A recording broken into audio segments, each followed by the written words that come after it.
start the meeting, Nathan. Thank you. Absolutely, yes. Thank you. Okay. Hello, everybody. Good to see you and hear you all. I'll start by saying, dear colleagues, that I welcome you to the spring session and the online meeting of the Committee on the Civil Dimension of Security.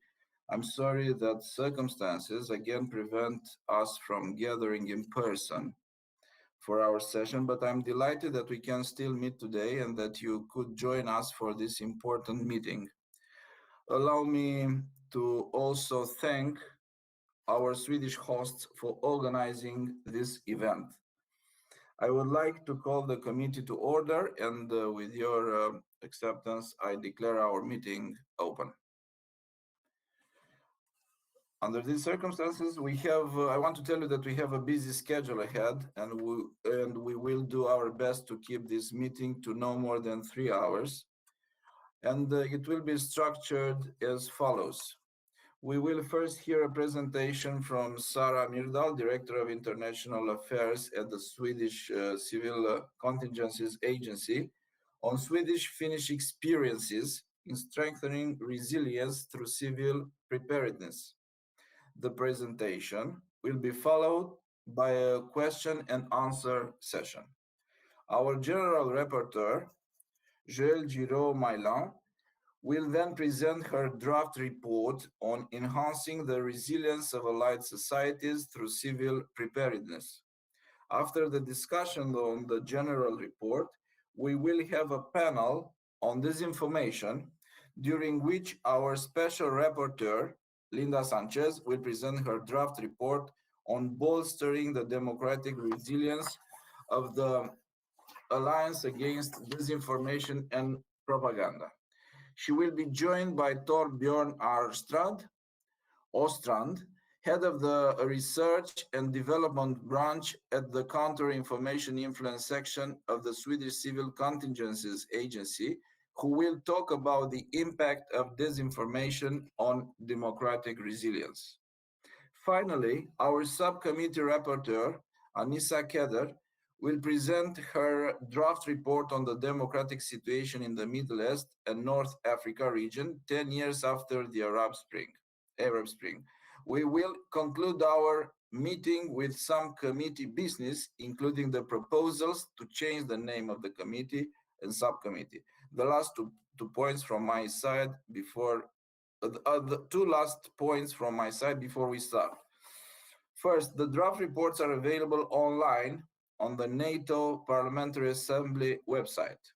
You can also find them, as well as the draft agenda of this meeting, here on Kudo platform. Just click on Documents on the right side of your screen.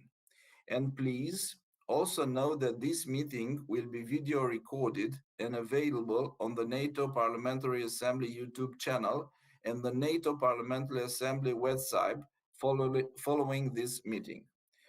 Without further delays, dear colleagues, let us commence.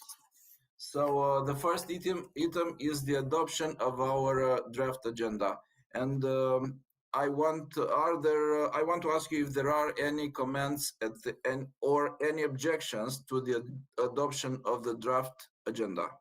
I need the help of our colleagues from NATO, because I can't see all the votes, and I need their support and their help. Sir, I see no requests for the floor, therefore no objections. Perfect. If there are no requests to speak, I want to thank you, and we consider that the draft agenda is therefore adopted. Okay. Then we go to the third point, adoption of the summary of meeting of the Committee on the Civil Dimension of Security held on Thursday 19 and Friday 20 November 2020. 203 CDS 20E. We now need to consider and adopt the summary of the meeting of the Committee on the Civil Dimension of Security held on Thursday 19 and Friday 20 November 2020 during our online annual session. Are there any comments or objections to the summary? Sir, I see no request for the floor again, so no objections. Thank you very much. Under these circumstances, I want to thank you, and we consider the summary is therefore adopted. Now we'll have presentations, and the first one will be by Sara Myrdal, Director of International Affairs, Swedish Civil Contingencies Agency, on Swedish-Finnish experience in strengthening resilience through civil preparedness. But I give the floor to Laila Narag, our distinguished colleague, to introduce our first speaker, Mrs. Sara Myrdal. Please, Laila, you have the floor. Thank you, Chairman Tilvar. It is an honor for me as a member of the Swedish delegation to welcome you all to this meeting. I'm also a member of the Committee on the Constitution in our Parliament, and the civil dimensions of security are indeed paramount. It is also an honor for me to introduce the two speakers from the Swedish Civil Contingency Agency, Ms. Sara Myrdal, Director of International Affairs, and Mr. Torbjörn Åstrand, Head of the Research and Development Branch at the Counter-Information Influence section. Ms. Sara Myrdal will start with the presentation, as you heard, on the Swedish-Finnish experiences in strengthening resilience through civil preparedness. She heads the Department for International Coordination, and her responsibilities span a wide range of EU and international cooperation, including PFP, Nordic and Baltic Sea cooperation. Ms. Myrdal is the Agreement Director for the bilateral agreement between the US and Sweden on cooperation in science and technology for homeland security matters.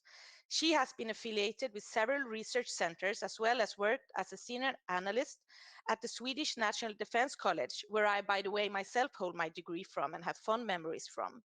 In the panel discussion later on, Mr. Torbjörn Åstrand will hold a presentation on the impact of disinformation on democratic resilience. He oversees the agency's international cooperation with regard to foreign interference and information influence campaigns. Mr. Åstrand has previously served as Justice and Home Affairs Counselor at the Swedish Permanent Representation to the EU and to the Swedish Mission to NATO in Brussels, and has held various analyst positions at the Ministry of Justice and the Ministry of Defense, where he also served as the Secretary of the Swedish Defense Commission. Finally, let me inform the committee that Mr. Åstrand also has served as an anti-tank guided missile squad leader in KFOR in Kosovo. I thank you, and I wish you all a successful meeting.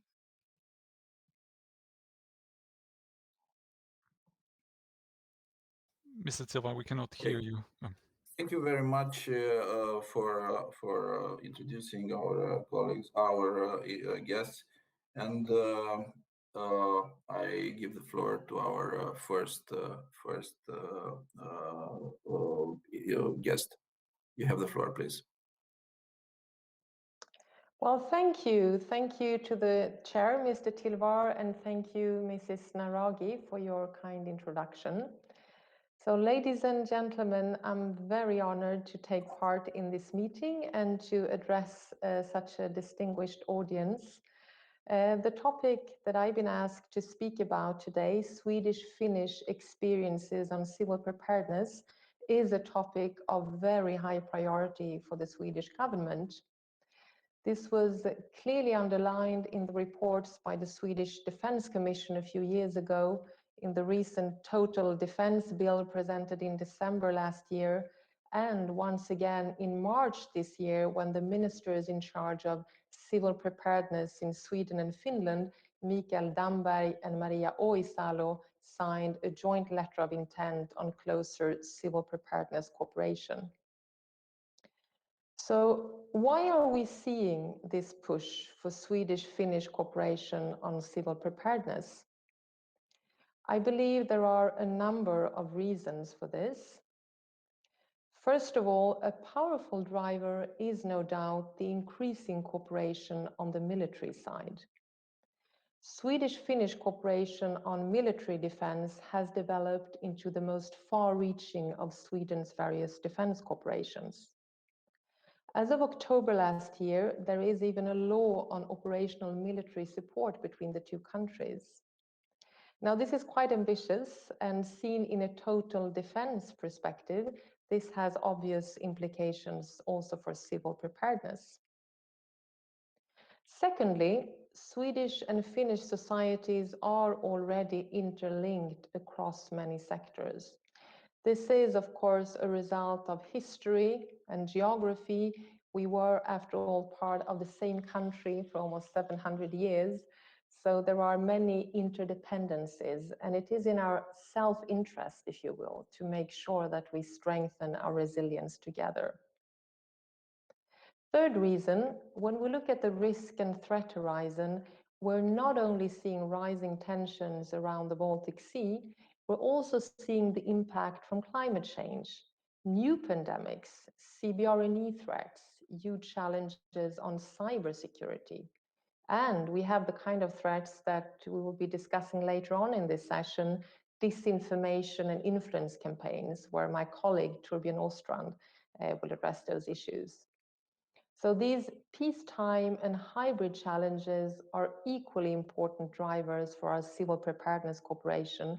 In fact, I would say that this is where we build the basis of our resilience.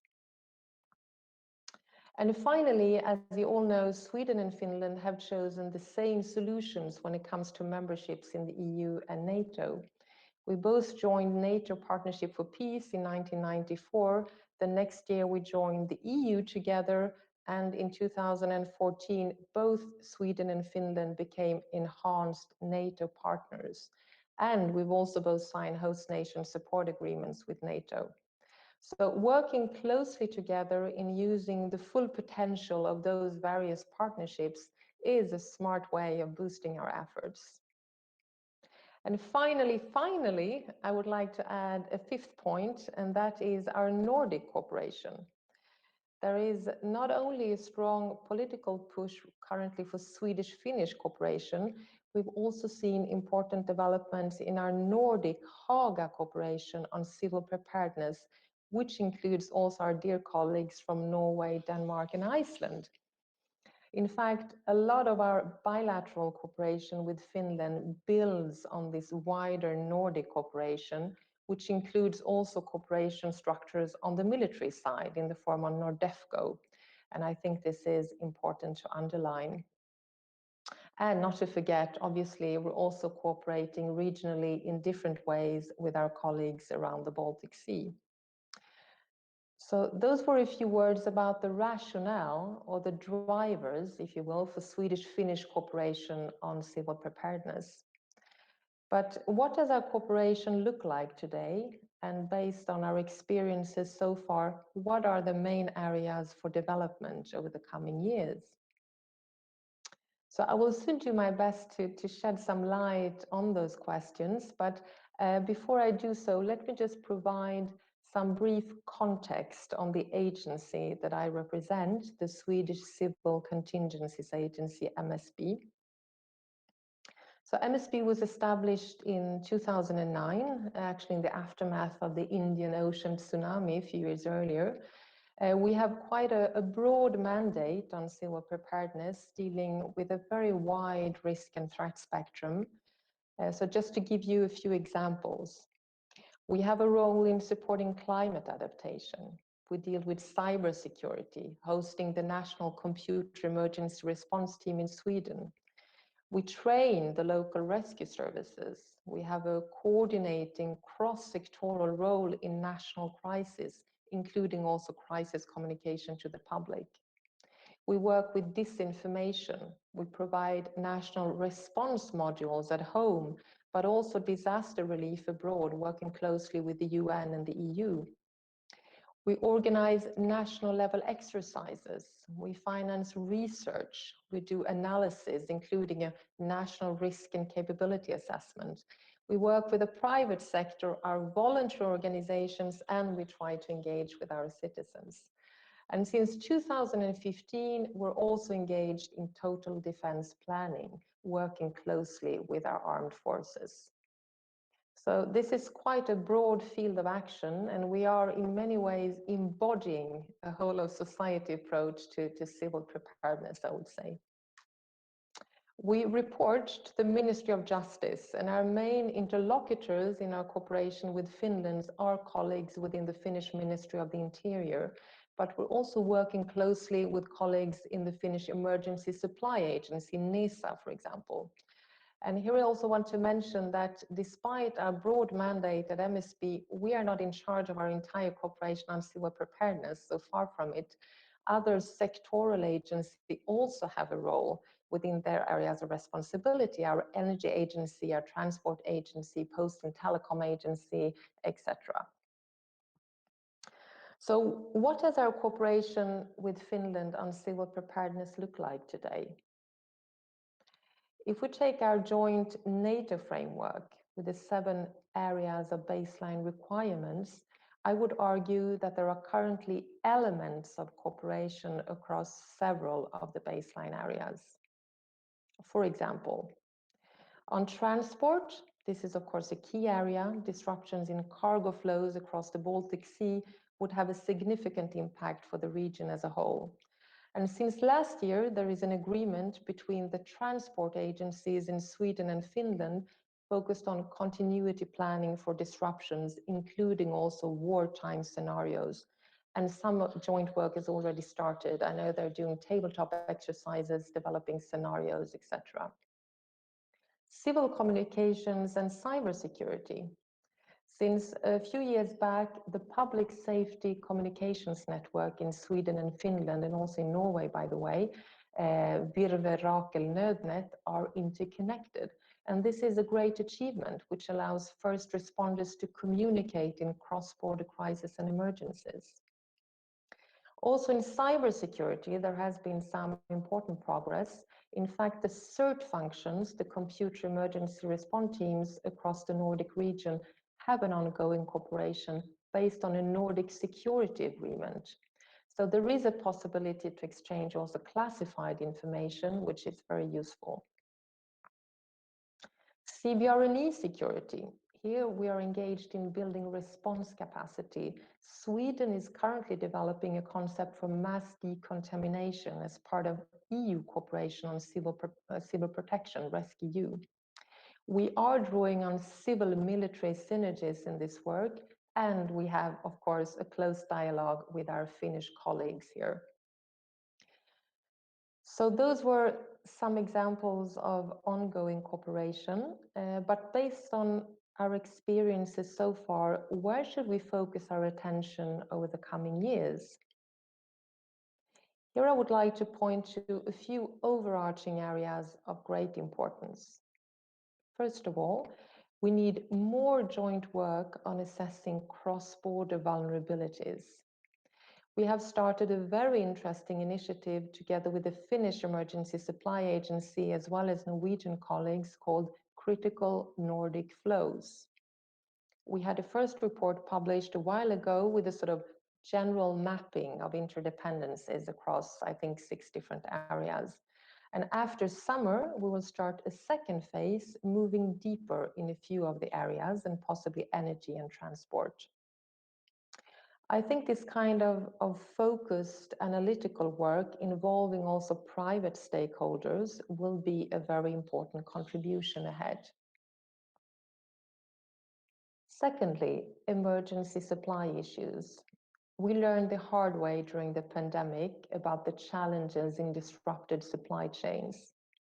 And here in Sweden, our government has just launched a public inquiry to propose a way of organizing a national level capacity for emergency supplies. Finland is obviously, once again, one of the countries that will be looked at specifically as part of this inquiry. Thirdly, we need to do more work on developing the civilian dimensions of host nation support, giving and receiving help. This will require close cooperation with our military colleagues, but also cross-border and cross-sectoral cooperation on the civilian side. We're not starting from scratch in this area, but it is important that we now deal with remaining gaps and obstacles. Also here, we have a Nordic mapping project underway, which will start after summer. And finally, we could do a lot more on joint exercises and training. In Sweden, we organized our first national total defense exercise last year. It was a huge undertaking involving more than 60 civilian authorities. This time, it remained essentially a national exercise on the civilian side. Next time, we're hopefully ready to further increase the complexity and add some form of regional cross-border component. I think that will be very useful for our work ahead. So to sum up, Sweden and Finland have positive experiences on civil preparedness cooperation. We are active across many areas already, but there is a lot of unexploited potential still. And I think the work that we all do together in the NATO framework in terms of further developing a joint approach to resilience will be very important for our Swedish-Finnish cooperation. And we are, of course, more than willing to continue sharing positive examples from our side. So thank you all for your attention, and I look forward to any questions you may have. Thank you very much, Ms. Myrdal, for joining us and for giving us so detailed and clear info. And if I may, I would like to ask you, what role does public education play in enhancing the preparedness of the public and particularly youth in Sweden and Finland? Thank you. If you can elaborate on this. Yes, well, I'm sorry, but I will not be able to answer. I mean, I don't know Finland that well. We do have a lot of cooperation, obviously, and we were part of the same country, but I cannot answer as for all the measures that are taken in Finland. For that, I would kindly ask you to ask one of my Finnish colleagues. But in Sweden, this does play a big role. And from MSB side, we work closely with teachers, providing them with materials on issues like crisis preparedness. So this is a topic. I know my kids go to school. I have a 14 and a 17-year-old, and they are being taught based on materials from my agency. So I think this is a very important point you're making, and I think we will see more of that. We also had a very positive experience in Sweden a few years ago, actually in 2018, where we issued a brochure called If Crisis or War Comes, which was distributed to all the households in Sweden, and we had a massive positive response on that one. We were quite scared from the beginning, to be honest, that it would be not that well received, since we were talking about war. People might be scared, but we had a very positive response, and that brochure obviously also reached all the young people around in Sweden. So but in Finland, I can't say, but I imagine that they have the same tradition and possibly even a stronger tradition, because they've kept many of the structures from the Cold War in Finland that we are now rebuilding in Sweden, and this is a vital part of that work. Thank you very much for your answer, and once again, thank you for joining us and for your very, very interesting remarks. Dear colleagues, we are honored to have President Connolly with us, and I'm sure that you will be more than glad to listen to his remarks, and I want on your behalf to express our gratitude for his being with us today, and I give him the floor for a few remarks. Thank you very much, President Connolly. The floor is yours.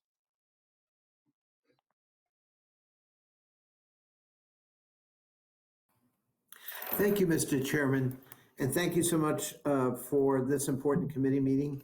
And thank you, Ms. Myrdal, for that very thoughtful presentation. The cooperation between Sweden and Finland is quite fascinating, and of course, I think you echoed some of the thoughts we heard from the Swedish Defense Minister yesterday who gave a really wonderful presentation, very, very consistent with what I think NATO Parliamentary Assembly believes. And he was most fulsome in his support for our embrace of the need for a democratic center for resilience, democratic resilience within NATO. And it was great to have the Swedish point of view on the importance of that. I do believe that you're going to hear some fascinating presentations in addition to Ms. Myrdal throughout the morning, and not least of which is my colleague, Linda Sanchez, the head of the U.S. delegation, who will be presenting a paper on democratic resilience of the Alliance Against Disinformation and Propaganda. We know that those have now become tools for not only malign state actors, but even non-state actors. And it crosses, everything from utility cyber hacking to disinformation campaigns during election cycles. And we've seen that throughout Europe, and we've seen it in North America as well. So we clearly need to be prepared to respond to that in a vigorous way, and we need to develop capabilities to counter it and to even, if necessary, go on the offense.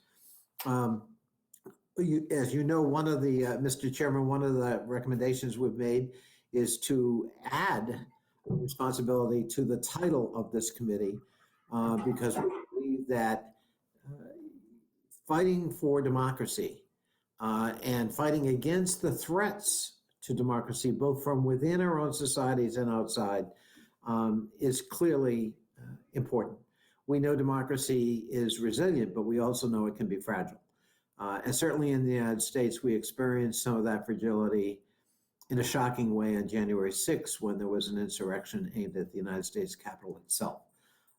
And having gone through that experience, it was a reminder for all of us that we cannot take our democratic norms and our institutions for granted. They need to be renewed, they need to be reinvigorated and invested in, and our commitment must be perpetual. And so I strongly commend to you the addition to the title of this committee, and the additional responsibilities is something I think I hope all of us in NATO Parliamentary Assembly would embrace. And I just want to thank everybody for their presentations this morning. I look forward to hearing as much as I can. I'm going to be going back and forth to committees. But I salute you for your work and your leadership, Mr. Chairman, and look forward to the presentations this morning. Thank you so much for having me. Thank you. Thank you. Thank you, Chair Connolly. I hope you'll have a fruitful day today, running from one committee to another.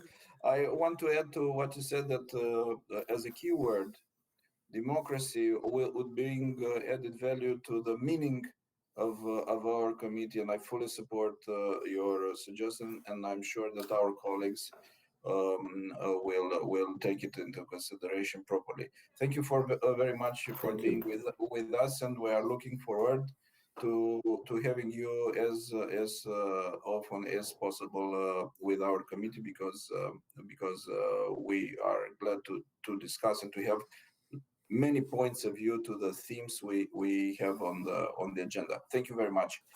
Now, with your permission, dear colleagues, we will consider the preliminary draft general report. Sorry, sir, can I interrupt? We still have a question from Jane Cordy to Ms. Myrdal. I couldn't see, and I'm sorry. I'm no sorry worries. for this. I couldn't see anything. Maybe I have to make the settings, but I'm terribly sorry for this. I give the floor to our colleague. You have the floor. So first we'll have a question from Senator Cordy from Canada, and then Ms. Myrdal will answer, and then there'll be another question from Ms. Keder from France. Thank you very much, and thank you very much, Chair. This has been an excellent presentation. Civil preparedness is a very relevant issue, and it's so essential. And thank you very much for your excellent report, Ms. Myrdal. And I really like the idea of cooperation between allies. I think that also is extremely important. And as a former teacher, I love the first question about including all parts of our society in educating our society. So that was very, very good. But if we're going to be prepared and if we are bolstering societal resilience, then it's essential that we make sure the critical infrastructure is needed to respond to the crisis and that it's all in place for situations that arrived. And yet we see that some of our competitors, particularly China, are investing heavily in critical infrastructure, including in ports, airports, telecommunication networks, and energy providers for that matter. So how do we ensure that foreign investments coming from countries like China, that we're still able to control our ability, that we still maintain the ability to control these assets in the event of a major crisis, so that foreign ownership by a country like China doesn't undermine our ability to react to a crisis. Thank you. Thank you very much, Jane, and me as a former teacher. I'm more than glad that I have colleagues shoulder to shoulder and willing to ask questions. And I'm sure that you are aware with the report I had and we presented, whom we presented in our committee, enhancing information and education about NATO. It was an interesting job, and I'm sure that it brought added value. Now I invite our guest to answer or comment Jane's remarks, please. Well, thank you, Senator Cordy. It's a big and complex issue, and I'm afraid that within my agency, we will not be working directly on those issues.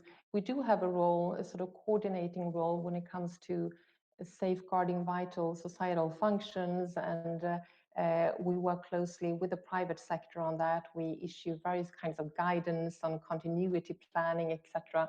But it will not be a role for my agency to take such decisions on foreign investments. But it is a very important issue. I know that our government has worked on this issue because, to be honest, maybe we've been a little bit naive in the past on those issues, but that has now been taken care of. Thank you very much for your answer, Ms. Mirdal. And now I give the floor to Anissa Keder from France. Please. And then there will be one last question from Lord Anderson from the UK. Maybe we can group those two questions if that's okay with you. Yes, good afternoon. I'll be speaking French.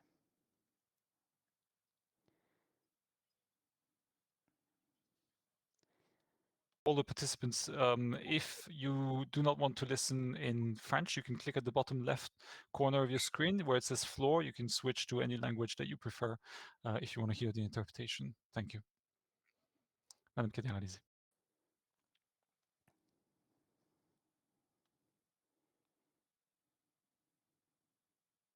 Speak in French.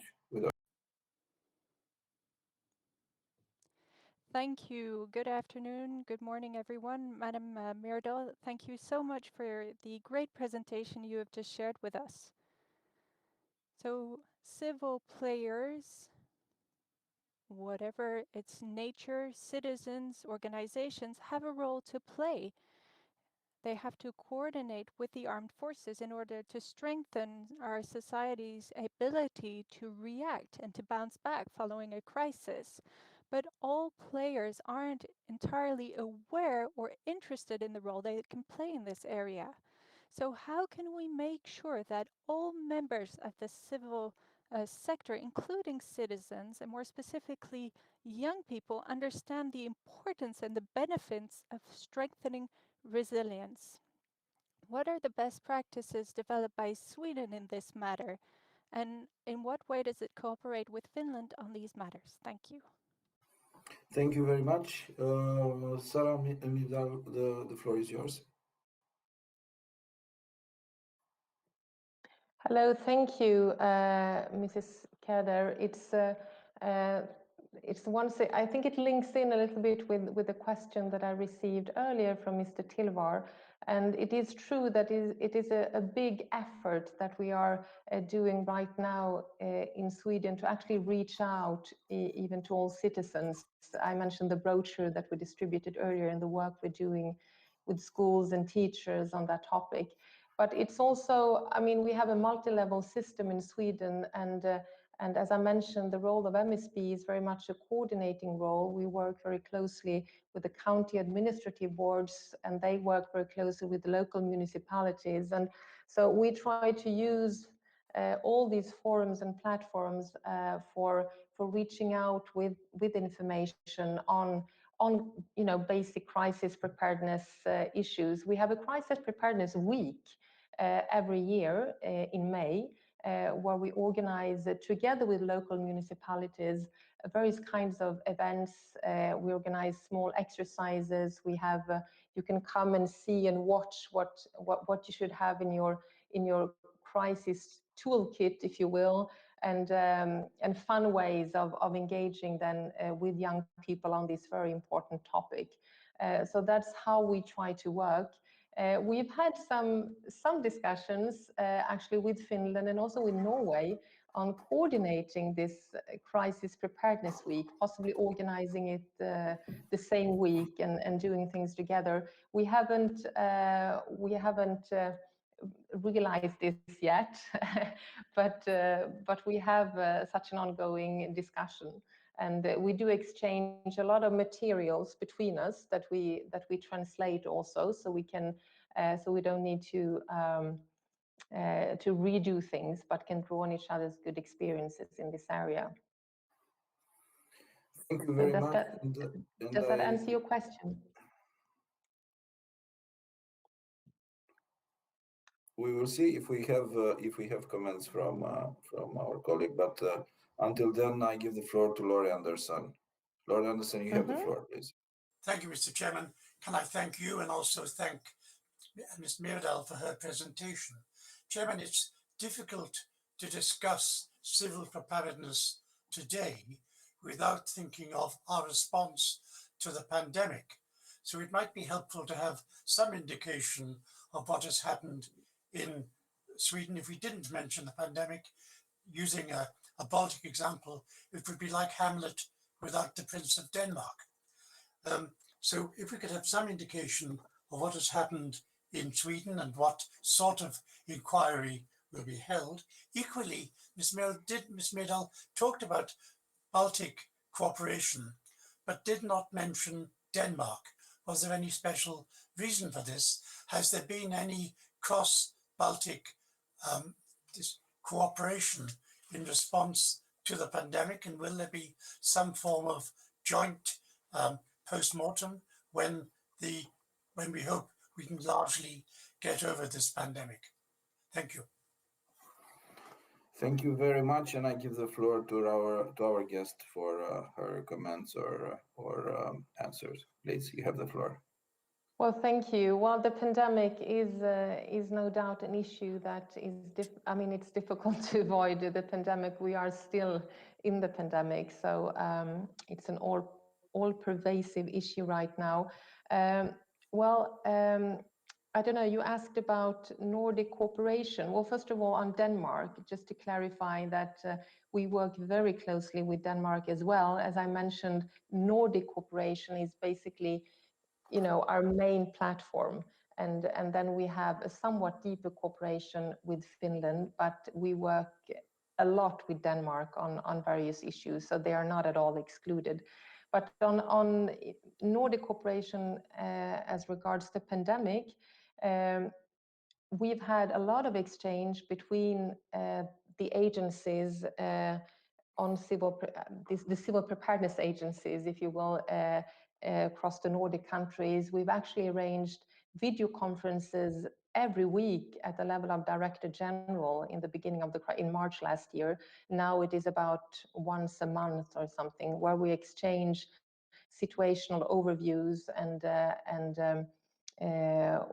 we try to help each other, also keeping track of parallel events that may happen during this pandemic. We had a big one in Norway in December with a big landslide where we, despite closed borders between our countries, we were able to assist Norway with the urban search and rescue team to assist in that big disaster. But so we have kept a lot of good relations across the Nordic countries during this event, but unfortunately, it has been also quite challenging for most countries to actually, provide direct assistance. We've all had a shortage of medical equipment, for example. So not a lot of possibilities to actually assist each other in that very direct or concrete way across the Nordic countries. But we are now obviously drawing lessons together. Lord Anderson, you mentioned the post-mortem. We've had a Norwegian Corona Commission that has recently delivered their report. And in Sweden, we have a Corona Commission in Sweden as well, and they have released a first report looking mainly at challenges within elderly care and the high number of fatalities that we've had in Sweden in our elderly homes and what went wrong there. But the final report from the Swedish Corona Commission will be presented in, I think it is in March or February 2022. So I'm sure that we will have a big sort of comparison across the Nordic countries once we start getting these more comprehensive evaluation reports on the table. And I'm sure there will be so many lessons to draw from that. I mean, but right now it's still a bit of, we're not really over the crisis yet. So it is a bit, the dust has not settled. Thank you very much. And as there are no further questions or comments, let me once again thank our speaker, our guest today, Ms. Myrdal, for joining us and for her very, very interesting remarks. Thank you very much. And now we go to our fifth point on our agenda, which is consideration of the preliminary draft general report on enhancing the resilience of allied societies through civil preparedness, presented by our distinguished and dear colleague, Joel.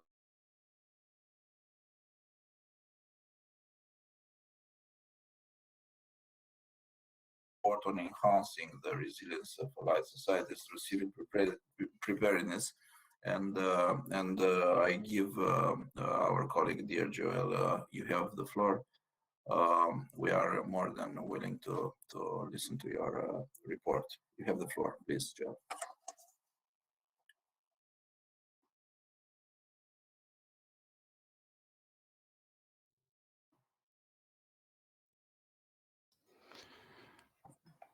We seem to be facing a technical issue with Ms. Gail Milam.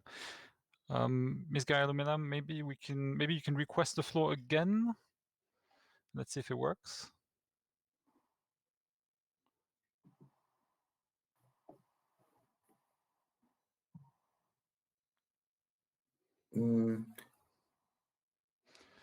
Just 1 second.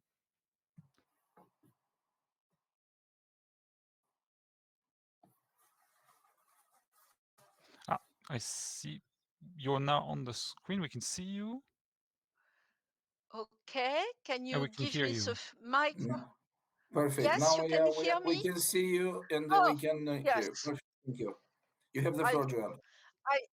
Okay, thank you so much. I don't know where there was those problems, but thank God they're resolved now. And obviously, I will be speaking in French, so if you could act your translation system. Mes chers collègues, c'est bien sûr un plaisir. Dear colleagues, it's a great pleasure for me to see you again for this annual spring session. And I must say, I was very interested in hearing Sarah Myrdal earlier on. It is a very, very interesting addition to those issues we've already discussed in preparation of this report that we've already discussed during a previous session. The COVID-19 pandemic has proven the world that it is absolutely essential to reinforce our society's resilience, i.e., to consolidate society's preparedness and its ability to respond to any type of shock, whatever the nature. Indeed, the perils our countries are confronted with are not just military by nature. Natural disasters, risks of epidemics, hybrid threats are as many dangers that we cannot escape from. These risks affect our societies, and facing these challenges and risk calls for a combined civil and military response. It was therefore essential for the alliance and its nations to adopt a whole of society approach of resilience. Civil and military actors must be able to take action together in a coordinated, efficient, and quick way. The response to the COVID-19 pandemic must be used as an example. The intervention of armed forces in support of civil structures, thinking here about the field of medicine and logistics, were one of the main plus points of this coping with the pandemic. The cooperation, the enhanced cooperation between the civil sector and the armed forces in front of a very serious crisis, non-military crisis in nature, should be institutionalized and strengthened in the future. It is essential and has a very positive effect, which is to bring the armed forces closer to our citizens, to make our citizens understand that having a defense policy matters. So far, the defense policy was perceived as distant, abstract, because it had no concrete or deep effect on them. Adopting a whole of society approach of resilience calls for new efforts to provide for the better preparedness of the civil sector in response to these kind of shocks. The private sector, local and national authorities, and citizens themselves have all been key stakeholders in pandemic response. Pharmaceutical companies, for instance, have been able to develop novel vaccines against the coronavirus in record time. The adoption by citizens of the measures taken by authorities was, of course, necessary to dampen the spread of the coronavirus. This crucial role of civil stakeholders in the security of our societies must be better recognized and better taken into account by NATO and its member states. During the Cold War, NATO and its member nations invested heavily on the development of societal resilience through the preparedness of the civil sector. The main goal of these policies was that citizens could care for their own needs in case of crisis and in case authorities would temporarily be unable to provide the support the population needs. The end of the Cold War, however, led to a dramatic reduction in efforts and investment in that type of resilience. Civil means, which are crucial in times of crises, like having good energy infrastructure, good transport network, have been very often privatized and have left state ownership. Of course, this brought about more efficiency, more innovation, but as the private sector seeks more profit than resilience, these infrastructures are less resilient to change now. And it is therefore more difficult to put these structures and services at the service of defense against a pandemic, for instance, in case of need.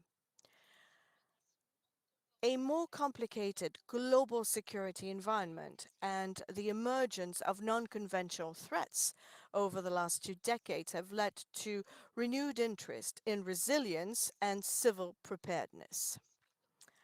Risks like terrorism, hybrid warfare, cyber threats, and climate change have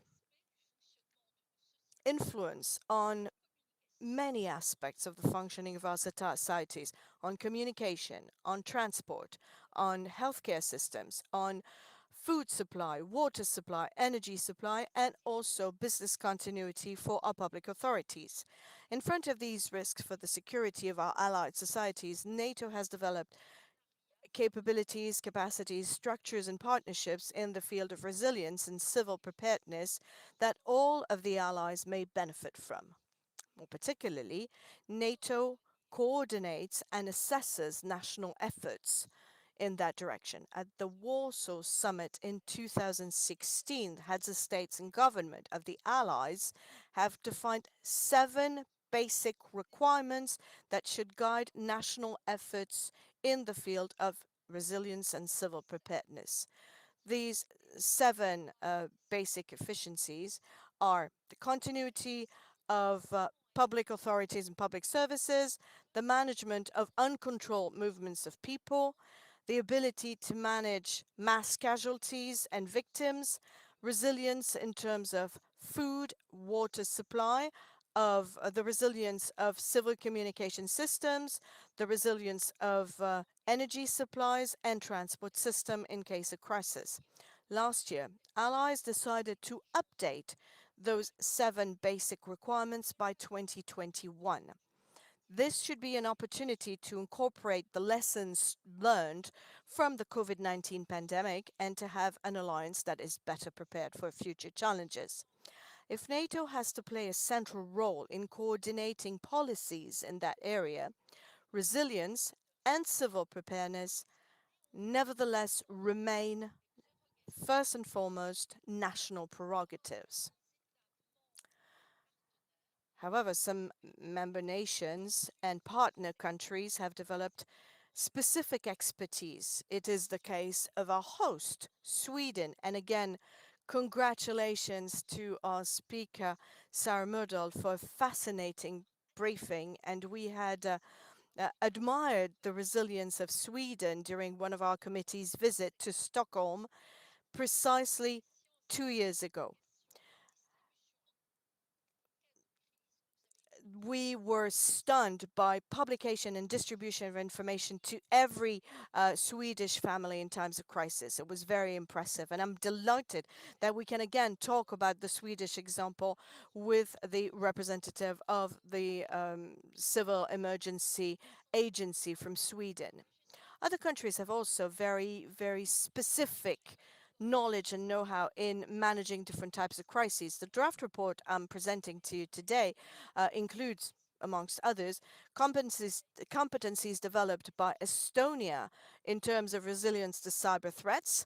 It was vastly debated at the virtual visit of our committee last April. I'm also thinking about the whole of society approach adopted by Finland and the investment of Finland in psychological resilience and the experience acquired in Japan in terms of resilience against natural catastrophes. The draft report includes a set of recommendations that should allow for the reinforcement of resilience in our societies and the better preparedness of our civil societies in front of shocks. First of all, member states must make sure that resources committed to that effort are sufficient to reach their goals. Of course, such resources must come in addition to the commitment to dedicate 2% of GDP to defense spending. Member states must also better identify their vulnerabilities and assess their ability or the ability of their societies to respond and test it frequently in real life or realistic exercises that include both military and civilian stakeholders. Moreover, NATO should promote exchange of best practice between allies and partners. It implies, amongst other things, to strengthen cooperation in that particular field within the framework of already existing partnerships, including with the European Union. It also calls for creating new partnerships, particularly in the Asia-Pacific area, where some countries, and I'm thinking, amongst others,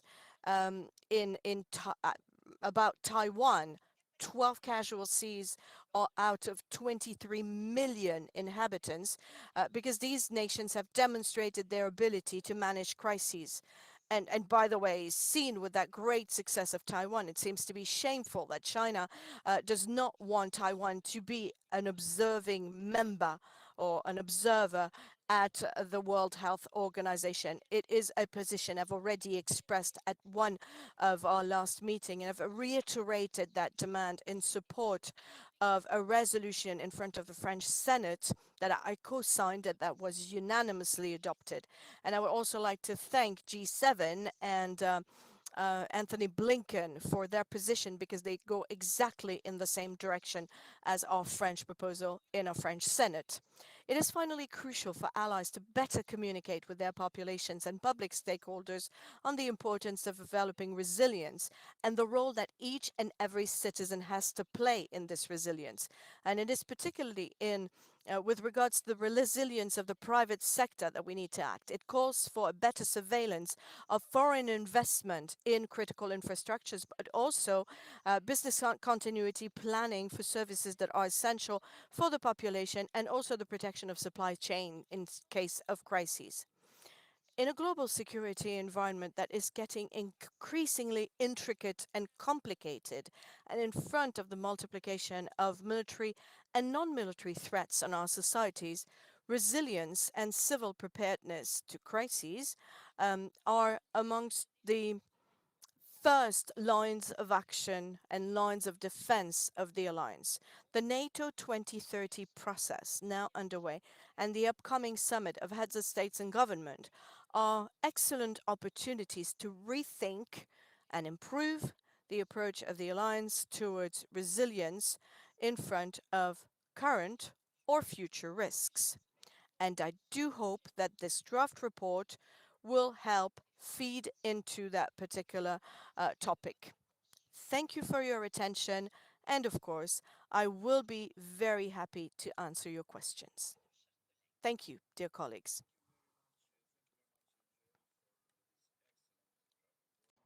Il y a And I ask my apparemment un colleague, décalage de traduction. and now I'm asking if there are any comments, and I will, with your agreement, I will take all the questions and the comments together and ask the rapporteur to respond afterwards. I have a small list here. Jose Luis Carneiro, you have the floor, Jose.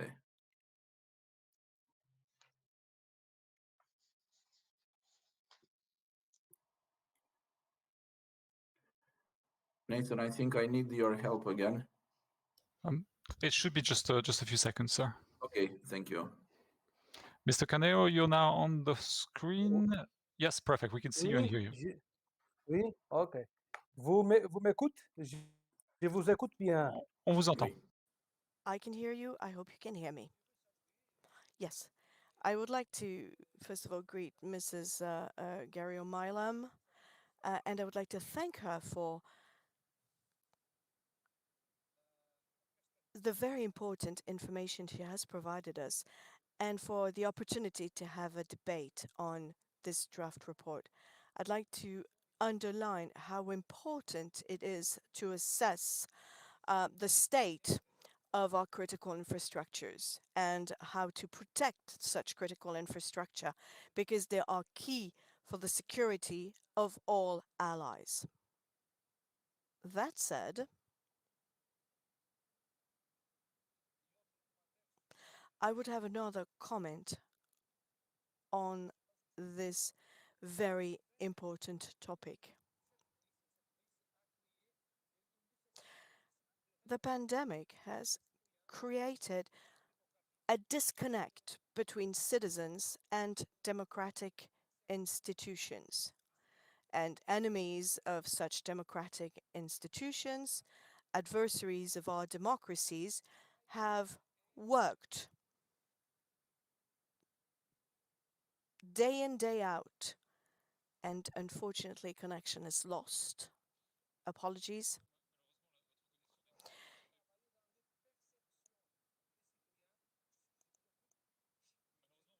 Yeah, Mr. Canero, unfortunately, your connection is not good.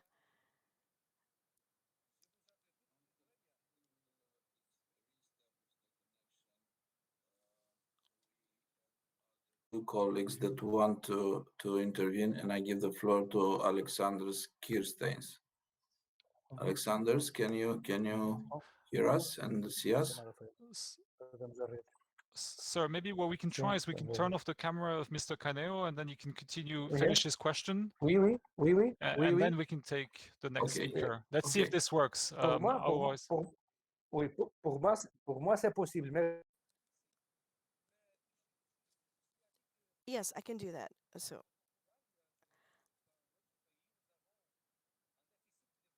in Portugal, we have been experiencing a lack of communication between citizens and democratic institutions.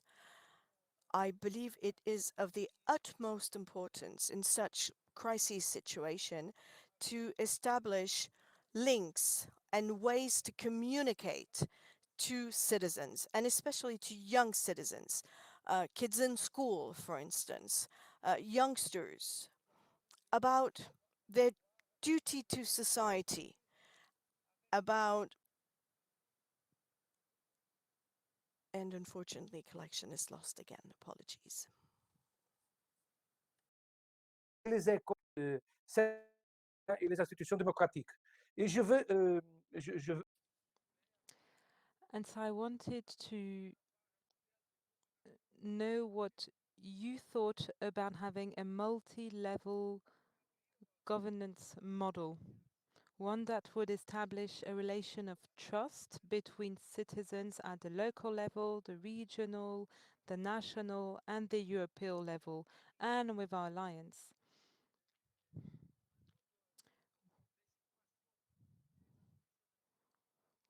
One that would look at the importance of our democratic institutions. Thank you.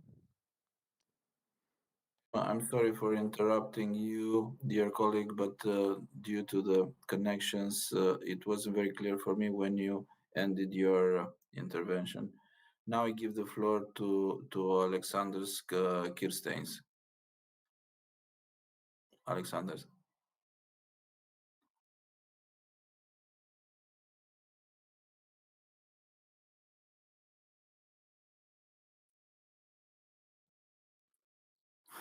Good morning. Good morning. Good afternoon. Thank you, Joel, for your well-prepared and detailed report. With your permission, I have some small remarks about the situation. It was a painful reminder you say about the COVID-19. Maybe we can say that COVID-19 pandemic clearly stated that ongoing efforts of failed government and society should be further strengthened and developed. Not only painful, but such a added sentence. Very good information about Norway's Directorate for Civil Protection for households, and same document was prepared in Lithuania. I want to say that similar documents was developed in Latvia too.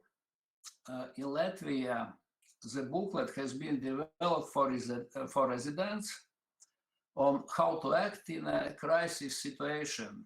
It calls for the following primary actions to prepare for any crisis situation in a timely manner. Sorry.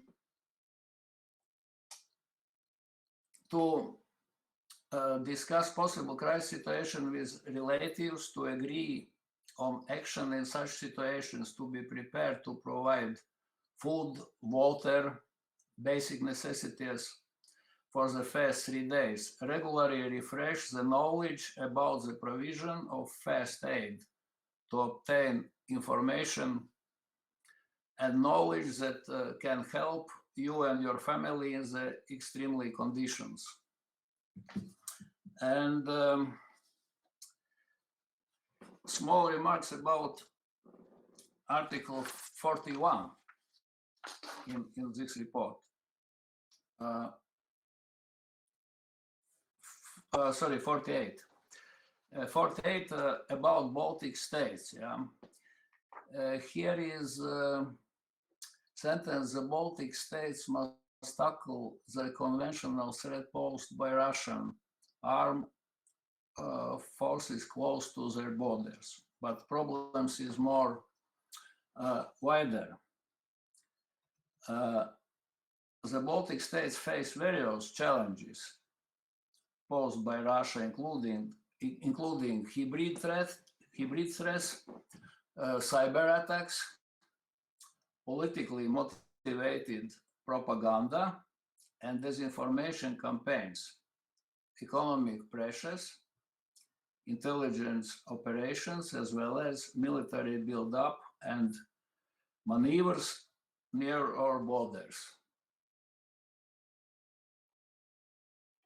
It's more widely these problems with our neighbors. Thank you very much.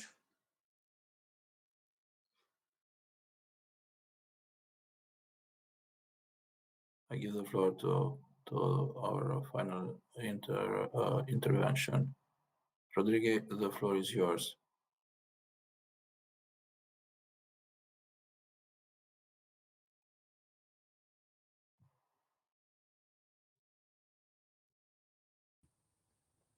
Oui, je vous remercie, Monsieur le Président. Thank you very much for giving me the floor. Thank you to Joëlle for her excellent presentation and for the excellent quality of her report, which was very interesting. Joëlle, you spoke of energy infrastructures and the dependency on these infrastructures and the risks that stemmed from that, our dependency on the private sector. And I was particularly shocked recently about the recent cyber attack against the pipeline company, which is one of the biggest pipeline companies in the US. And this attack has shown how vulnerable critical infrastructures can be, how vulnerable they are to disruptions in allied countries. This means that in most extreme cases, the impact of these vulnerabilities could spread to a number of other sectors and could even sometimes impede these countries from operating, from functioning normally. And therefore, Joëlle, I would like to know your opinion on that matter. How can we make sure that private companies, especially those that work in strategical areas such as the energy area, have emergency response measures in case of crisis? How to make sure that these kind of essential services keep on working, and how can we make sure that these various reactions are minimized? Thank you for your answer.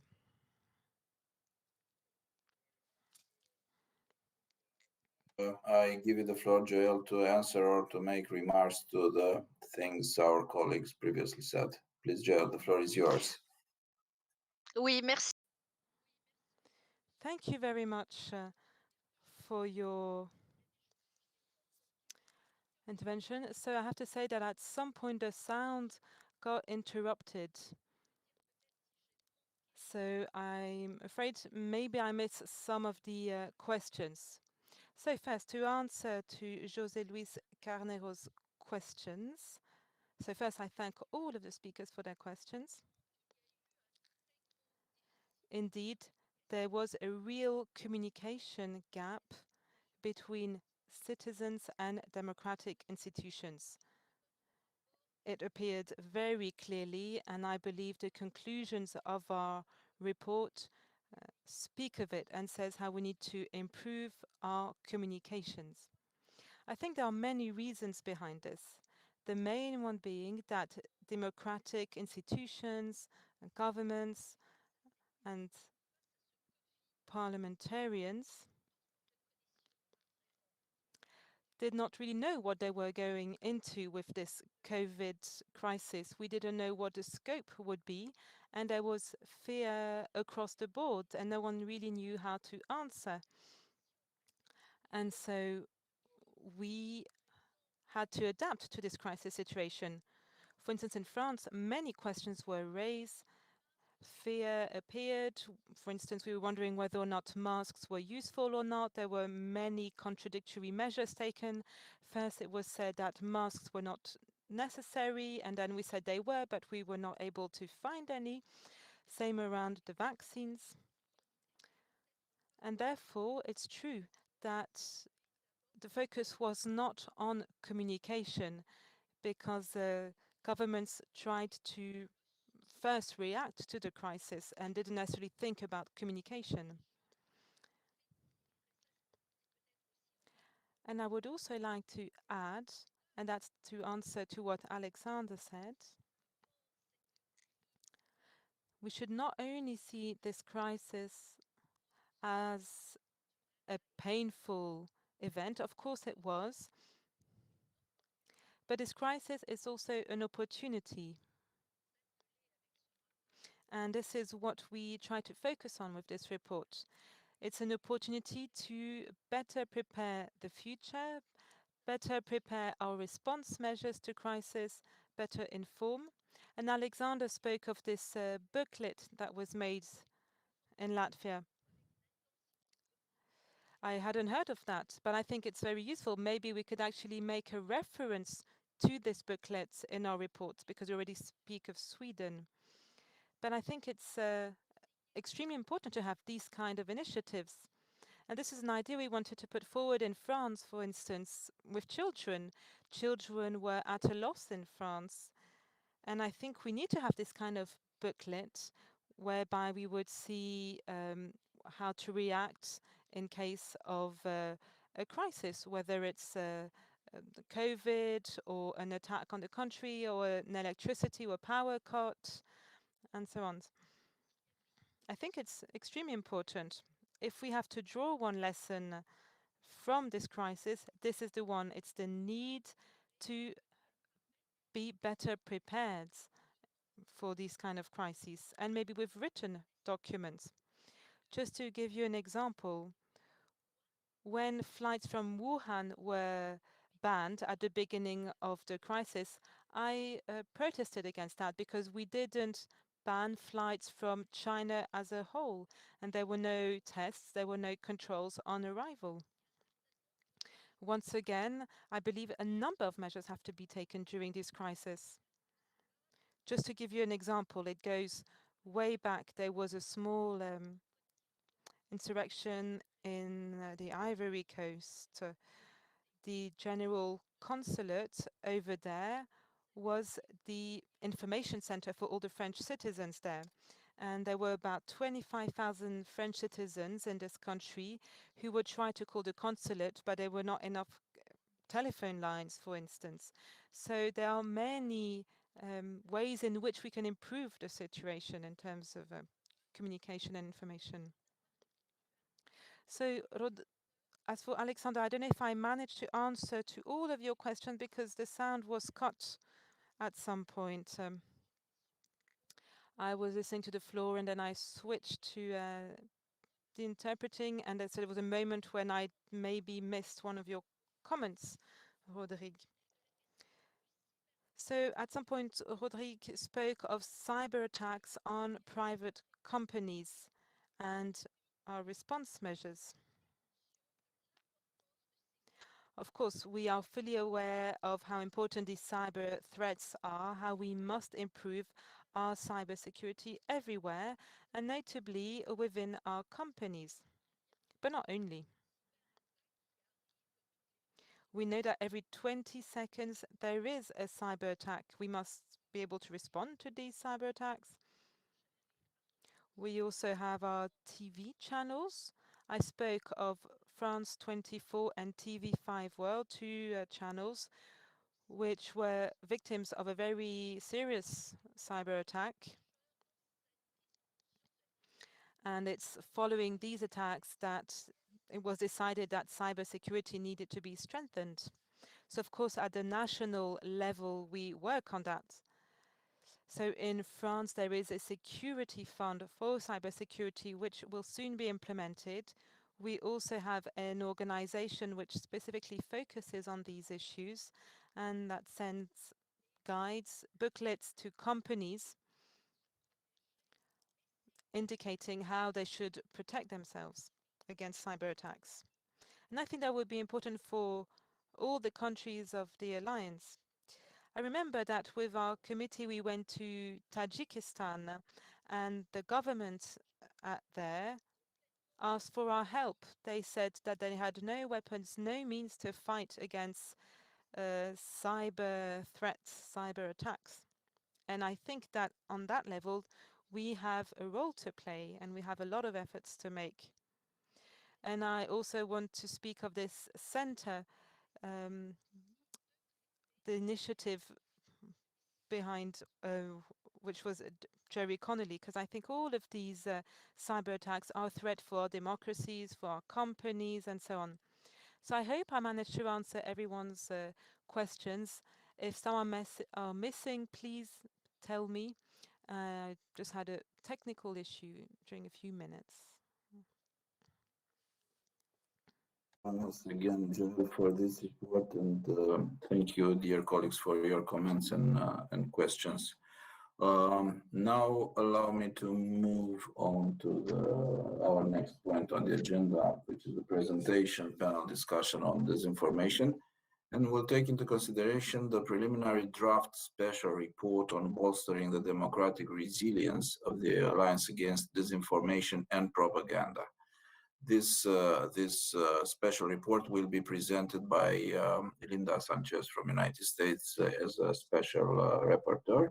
Then we'll have a presentation by Tor Bjorn Arstrad, head of R&D branch counter information influence section from Swedish civil contingency agency on the impact of disinformation on democratic resilience. Now allow me to invite you to have a discussion in this panel on resilience to disinformation, a topic that is at the heart of our committee's work this year. First, our special rapporteur Linda Sanchez will present her draft report on bolstering the democratic resilience on the Alliance Against Disinformation and Propaganda. Then Mr. Torbjörn Arnstrad from the Swedish civil contingencies will discuss the impact of disinformation on democratic resilience. The two presentations will be followed by a discussion. So under these circumstances, I give the floor to Linda Sanchez. Dear Linda, the floor is yours, please. Congresswoman Sanchez, if you could please request the floor. Perfect. We'll bring you up on the screen now.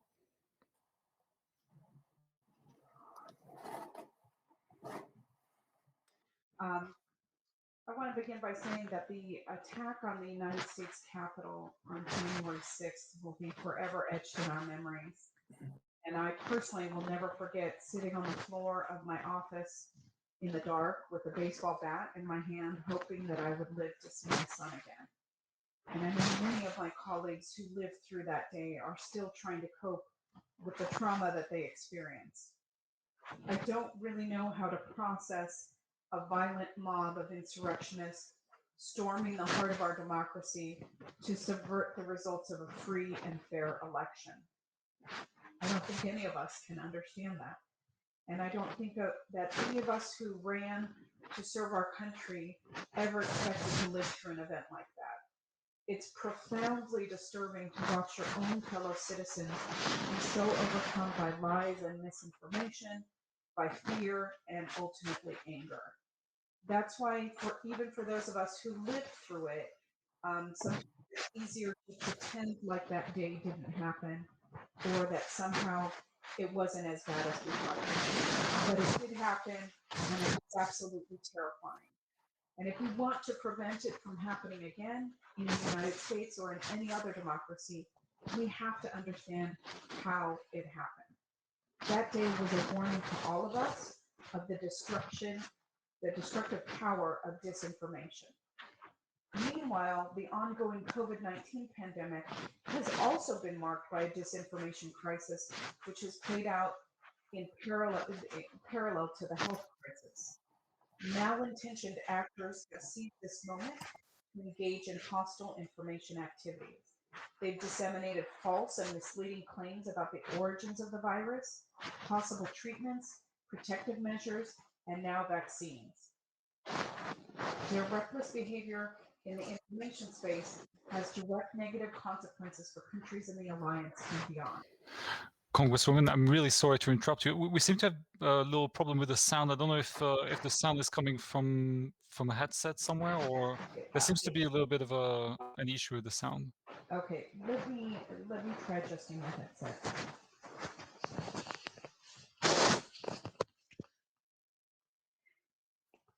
Is that perhaps better? That's much better, yeah. Okay. Perfect. Thank you. My apologies. Sorry. Not at all. By sowing doubt and confusion, they've hampered our ability to respond effectively to the crisis and made the pandemic much worse than it would have been otherwise. As we proceed with mass vaccination on a global scale, we must remain vigilant to further attempts to disrupt or subvert our response to the pandemic.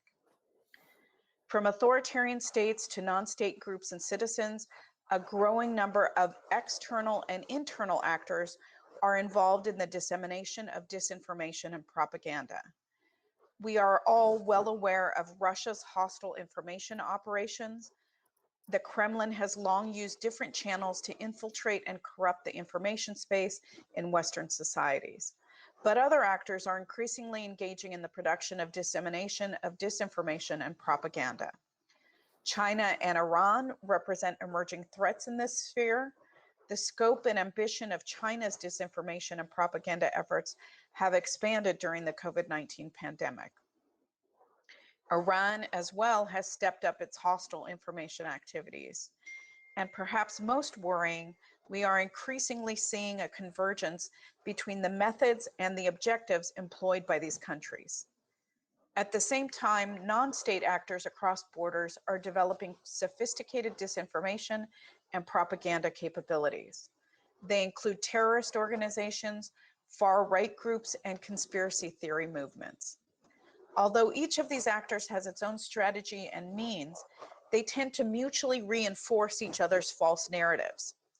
They all pursue two common objectives: to advance their strategic or political interests and to undermine the liberal foundations of democratic societies. The proliferation of disinformation, therefore, poses as an existential threat to allied countries and the principles on which we stand. By blurring the line between fact and fiction, disinformation and propaganda undermine the ability of citizens to access verified information that they need in order to participate in their own governance. It also contributes to further polarizing our societies. Propaganda and disinformation undermine public trust in our electoral system, which is perhaps the most threatening aspect of all. To tackle these threats, a wide range of steps has been taken in the alliance and beyond. Allied countries have adopted legislative and regulatory measures to curb the spread of disinformation. They've also launched campaigns to raise awareness and promote digital and media literacy, and they've increased their public communication efforts. In recent years, NATO has expanded its efforts to counter hostile information activities and better communicate with the public. It responds to disinformation with proactive, fact-based, and credible communication. It also provides direct and indirect support to member states in thwarting threats in the information space. Other actors like international institutions, private companies, and civil society organizations have joined together to counter these threats. However, this response is insufficient and it's often fragmented. To effectively counter disinformation and propaganda in the short and long term, NATO and its member states must play a more active role in combating the threats emanating from various actors. At the same time, they need to invest in long-term resilience by addressing the domestic societal vulnerabilities that allow false or misleading information to spread in the first place. The draft report that I have the honor of presenting to you today offers a set of concrete recommendations to advance both of these tracks. I would like to share some of these strategies with you today. First, the Allies need to rededicate themselves to upholding the fundamental democratic values which bind our societies together and underpin our alliance. To better defend ourselves against threats in the information space, we must do more to foster democratic principles at home. To that end, the Alliance should establish a Center for Democratic Resilience within NATO, as championed by my colleague and NATO PA President Jerry Connolly. Such a center would provide technical and research support to member states in strengthening democratic resilience, resisting hostile interference, and responding to disinformation from external and internal actors. Creating a trust-based relationship with the public through transparent, direct, and fact-based communication is the best response to disinformation and propaganda. Member states should therefore ensure that the Alliance has the means to adequately reach out to the public. They must allocate sufficient human, financial, and technological resources dedicated to fighting hostile information. This has been a shared priority at both the national and NATO levels to match the scope of the threat and the Alliance's ambitions to counter it. In addition, communication strategies at the national and NATO levels can no longer be a one-size-fits-all approach. The Alliance must develop a tailored approach to targeting the groups most vulnerable to disinformation and propaganda in each allied country. Cooperation with domestic stakeholders is crucial in the fight against the scourge of disinformation. In particular, allied countries need to work with news organizations and civil society groups to promote media and digital literacy among the public, and most especially among our youth. Similarly, they should collaborate with digital companies to develop a common approach to preventing the dissemination of disinformation and propaganda online. There is also a need for greater coordination with stakeholders outside of the Alliance that are facing the same threats in the information sphere. This means we have to prioritize interparliamentary cooperation, dialogue with other democracies around the globe, and collaboration with multilateral organizations such as the EU, the G7, and the UN. Finally, together with our partners, NATO member countries need to consider how to impose greater costs on malevolent actors aggressively disrupting and weaponizing the information space from within and beyond our borders. The Alliance cannot remain passive in the face of hostile information activities, which aim to undermine the foundations of our democratic institutions and societies. Countering the threat of disinformation and propaganda to allied democratic resilience is not an easy task. There are no simple solutions. And in the aftermath of January 6th, we are seeing that denial is a far easier response than facing up to this enormous challenge. As an alliance, we need to develop a comprehensive, cooperative, and values-based response. One that draws on a whole of society approach to make our democracies far more resilient and far less fertile for the spread of disinformation. I want to thank you very much for your time and attention, and I look forward to our discussion and the questions on this very important topic. Thank you very much, Linda. And we have two requests for the floor. Let me start with our colleague Jerry Connolly. Chair, you have the floor.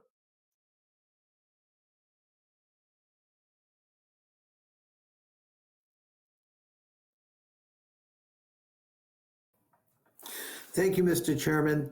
And I want to salute my colleague, Congresswoman Sanchez. This is an extraordinarily thoughtful paper and very well presented. And it presents to us the dilemma we face and the need to address aggressive disinformation, both within our own democratic societies, as we're dealing in the aftermath, as Linda said, of January 6th, which was a very traumatic event, not only for those of us who were there, but across the world.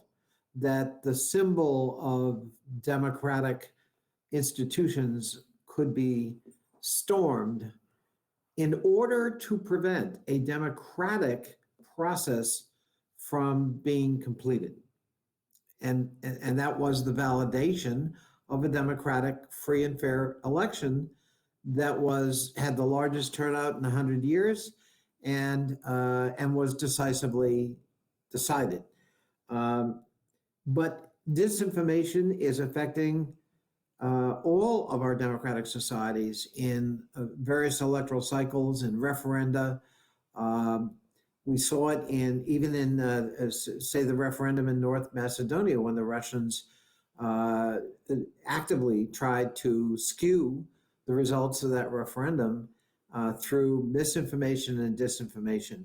And so I think what Congresswoman Sanchez presents to us today is an opportunity in a more organized way for NATO Parliamentary Assembly and indeed for NATO itself to deal forthrightly and firmly and frontally on this aggressive effort at undermining our institutions. Nothing could be more important. And I thank Congresswoman Sanchez for also tying the need for a Center for Democratic Resilience within NATO itself to disinformation also, because that's a really good point, that center can serve many purposes, but certainly this is one of them. So I want to salute Linda Sanchez for a very thoughtful paper. I know it's early. I think you're in California, Linda, are you? No, you're here? Okay, great. Because otherwise it would be very early in the morning your time. But really thoughtfully done, and I certainly commend this report to our colleagues. Mr. Chairman, thank you so much for allowing me to speak. Thank you very, very much. And I also give the floor to Jane Cordy. And I myself will have a comment and maybe a question after the presentation of our next speaker, as this panel was meant to be a common panel. But Jane Cordy, you have the floor. Thank you very much, Chair. And it's really nice to see you again, Congresswoman Sanchez, even though it's just on the screen and not in person. I always like your conversations. And as a Canadian, I watched in shock what was happening in Washington in January.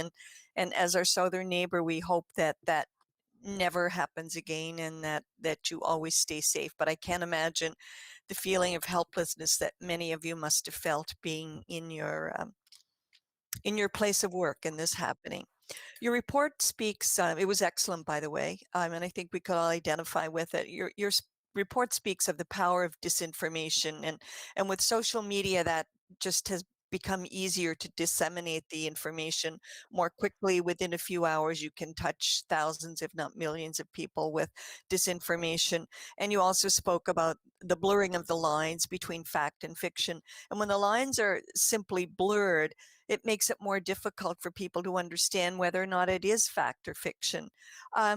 Now, Russia, we know, is a well-established disinformation actor, but we're increasingly seeing other actors. And you mentioned Iran, but also China, and you also mentioned conspiracy groups, and you spoke about the far right and terrorist groups, and we're seeing more and more of that because it's easier to spread the information. So to what extent are the various actors amplifying one another's narratives?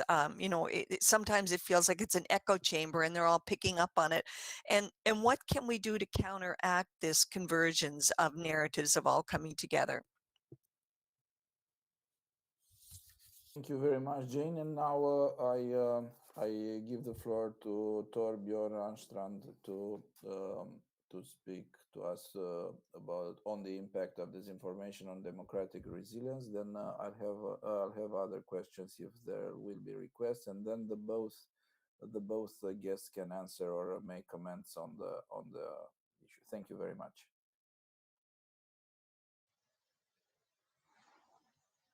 Would you like me to respond to this, or no, after the presentation? After the presentation. Thank you very much, Lina. Thank you. Mr. Ostland will give you the floor in just a few seconds. There you go. We can see you now. Okay, and you can hear me as well, I hope? And we Yes, can yes, hear you. perfectly. Well, thank you, Mr. Chairman, and dear members of the committee. Thank you for the invitation, and I'm very honored to be here today and talk about this issue. I think it's important that we take every opportunity to compare and share experiences in how we can identify, understand, and counter one of the fastest growing security concerns that challenge us today. First of all, I would like to take the opportunity to congratulate U.S. Congresswoman Linda Sanchez on the report. Read it entirely from page one, and I think it's very well written and it addresses the challenge in a very beneficial way. Thank you so much. I represent MSB, the Swedish Civil Contingencies Agency, and with regard to disinformation and foreign interference, we have a clear task.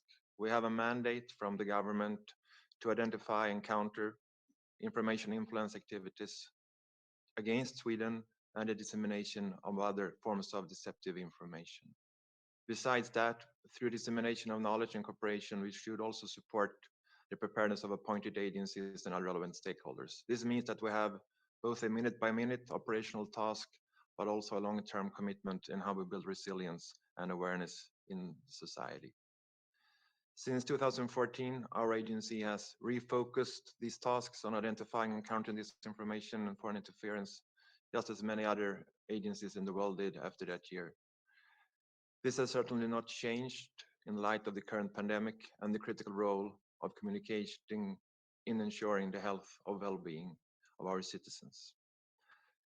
Today, I would like to briefly touch on three issues.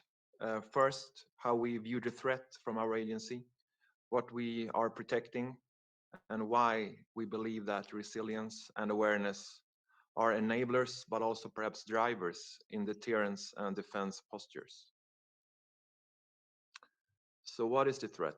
Well, we are constantly facing antagonistic actors that challenge our national security through cyber attacks, strategic corporate acquisitions, disinformation, and information influence activities. An adversary using deception, disinformation, and other information influence activities to weaken a population's will to defend itself, to persuade decision makers to hesitate or make decisions that benefit a specific actor is a fast-growing security concern to us all. In this regard, we have identified a broad threat landscape, if you may refer to it like that, with regard to disinformation. And I would like to draw attention to four critical areas to which we put a lot of resources to build capabilities. The first one is foreign interference in elections. The second one is the targeting of political actors, including politicians, civil servants, researchers, journalists, but also to social media and tech companies. Thirdly is disinformation targeting vital societal functions, including the health sector. And fourthly, disinformation as an integrated part of operations preparing for or supporting an armed attack. These are all capability-driven threats, as we call it, which demands national but also international cooperation between nations and international organizations to reach and to have a successful crisis management if something happens. So the second big thing is, what are we protecting?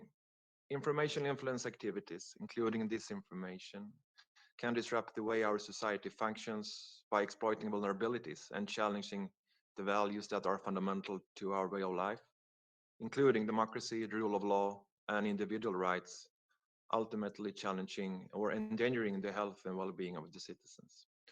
Safeguarding a democratic dialogue, the right to an open debate, the right to arrive at one's own opinions freely, and the right to free expression is paramount as we work to lay a solid foundation of social resilience to counter disinformation.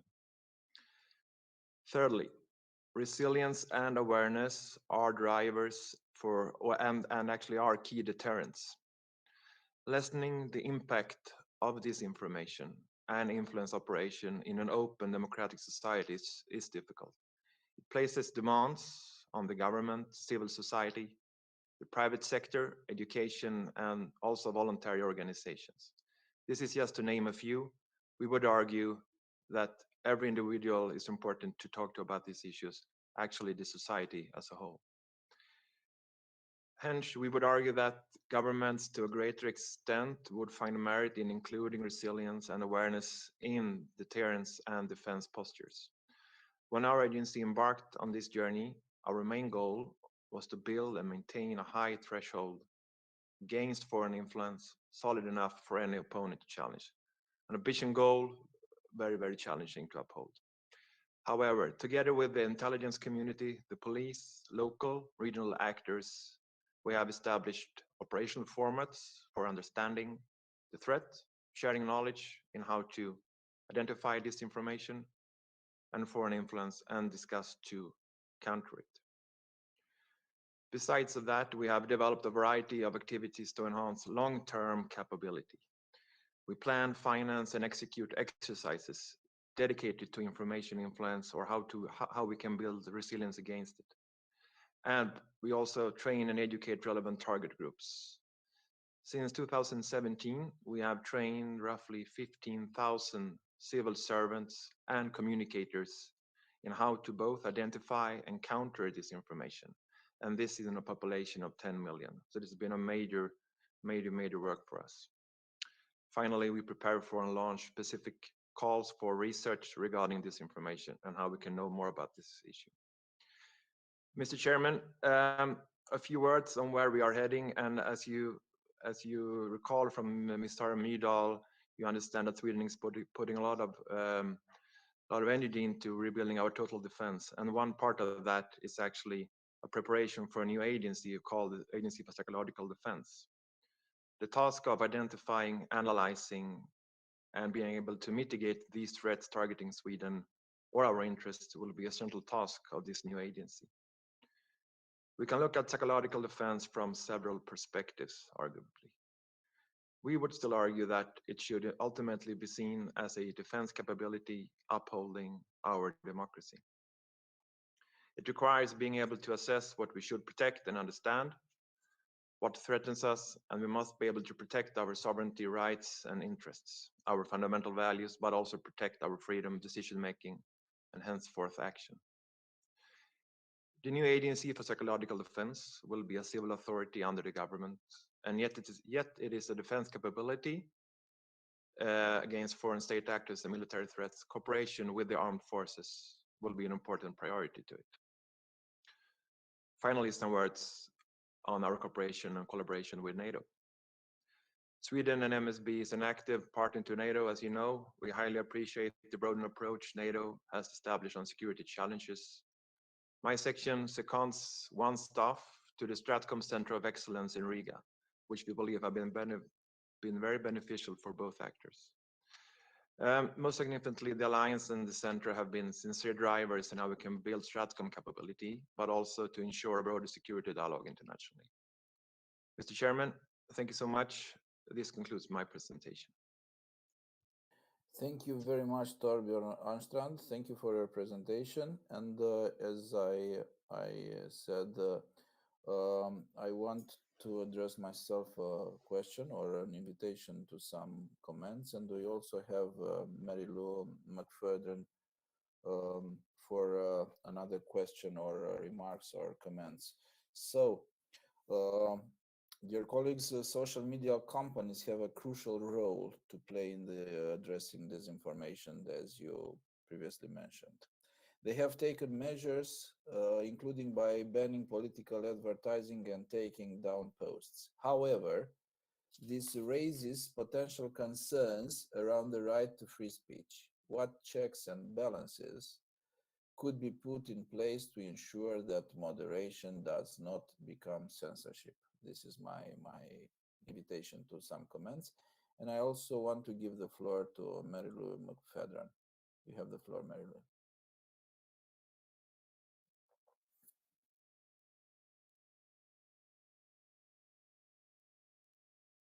But can you see and hear me okay?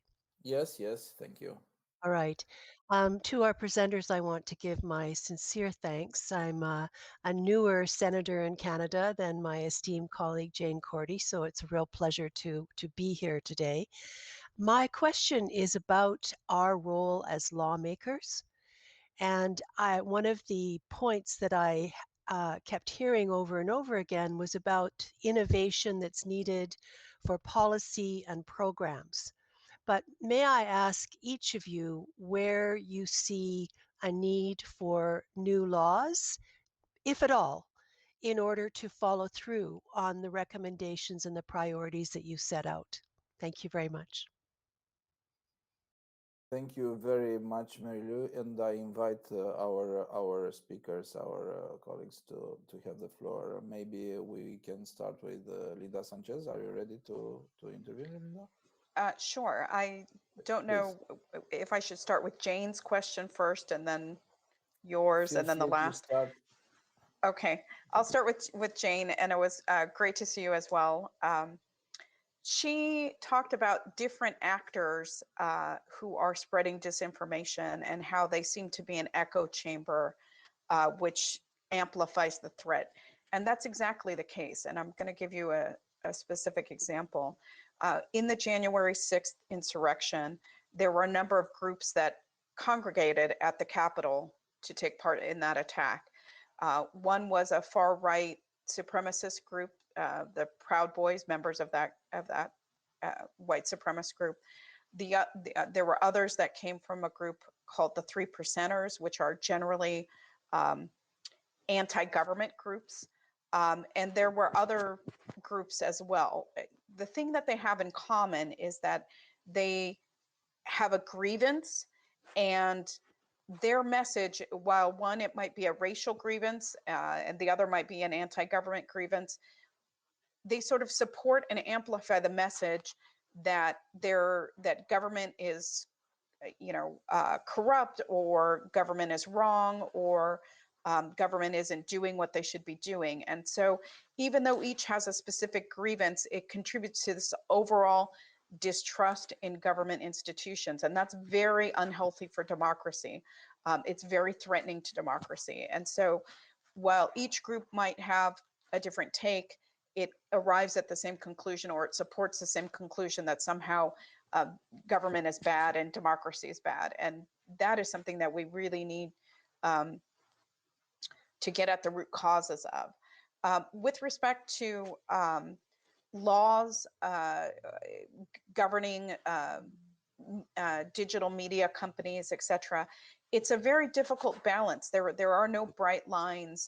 We want to have freedom of speech on the one hand, but we don't want false or inflammatory information on the other. And so it's very hard to envision legislation that can apply to every situation. There is no one size fits all rule that could help always balance those two interests. So it makes it particularly difficult for lawmakers to come up with solutions.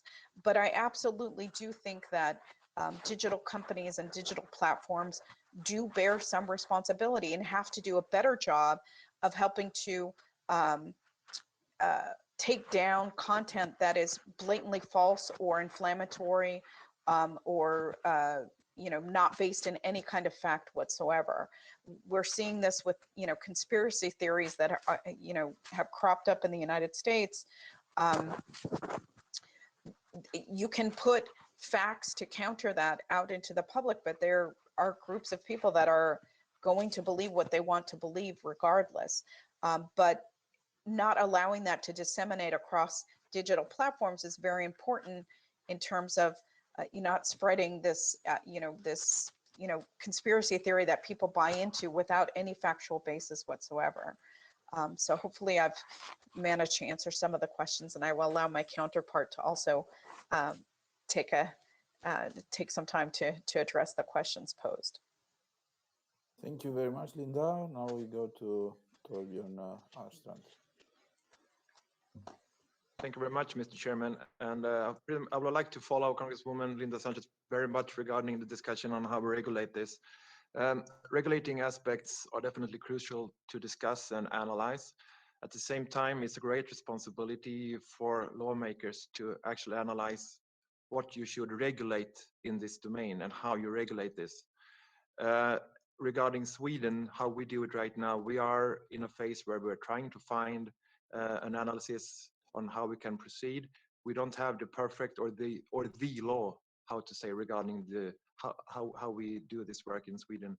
But it's definitely an ongoing question. But it's hard to find what's illegal and what you should define as illegal. Perhaps a discussion with the social media companies has been one way of having a position on this, but it's also important that we continue the discussion. What should we have, or what could the legal framework or the framework offer compared to other kind of solutions on how you build capability or how you enhance political dialogue? We are not there yet to have the perfect solution or perfect law solution in Sweden at this moment. Thank you, Mr. Chairman. Thank you. Now, if there are any further comments or answers, I give you the floor. If not, I have a request for a question or remarks from Joël Gériau-Mailan, and so I give the floor to Joël. Joël, you have the floor.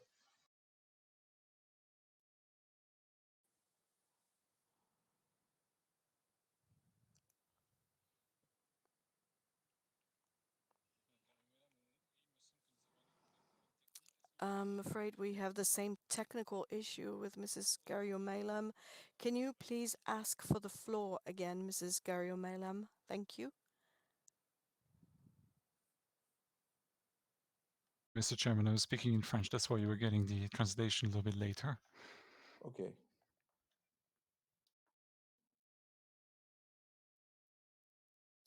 We're trying to bring Ms. Gériau-Mailan again on screen.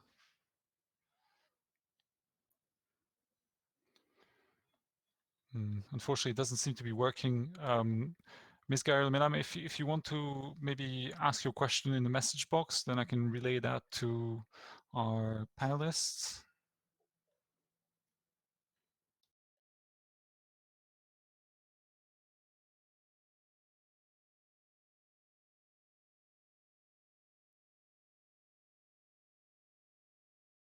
Let's move on.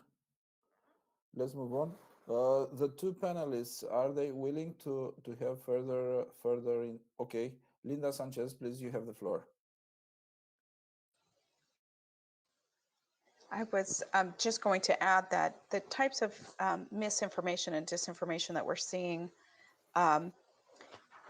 not only seek to try to separate allied countries, to create tensions and separations between allied countries, they also seek to create those tensions and that distance within each member country. So one of the things that is particularly concerning in terms of the dissemination of disinformation within a particular country is that it's very purposefully aimed at minority groups or migrants that come to those countries. So there is a real concerted effort to try to create tensions and conflicts between different groups of people residing in the same country. And that is very, very concerning. Speaking again, just from experience within the United States and the misinformation or disinformation that was disseminated about coronavirus, what we saw were efforts in Spanish-speaking communities to provide them with false information about the vaccine. So information that was disseminated, not always purposefully, but it started out purposefully, but then people within a community sent it to their family members and friends, and so they unwittingly spread disinformation. So one example was a woman in a white lab coat that appeared to be a doctor or a health professional, talking about how the virus could create infertility in women, could contain tracking devices so the government could track you, blatantly false information.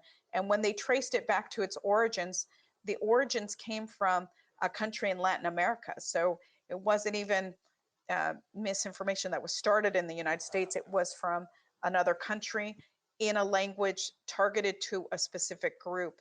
And then people received it and believed it to be true because the woman appeared to be professional and in the health field, again, no credentials.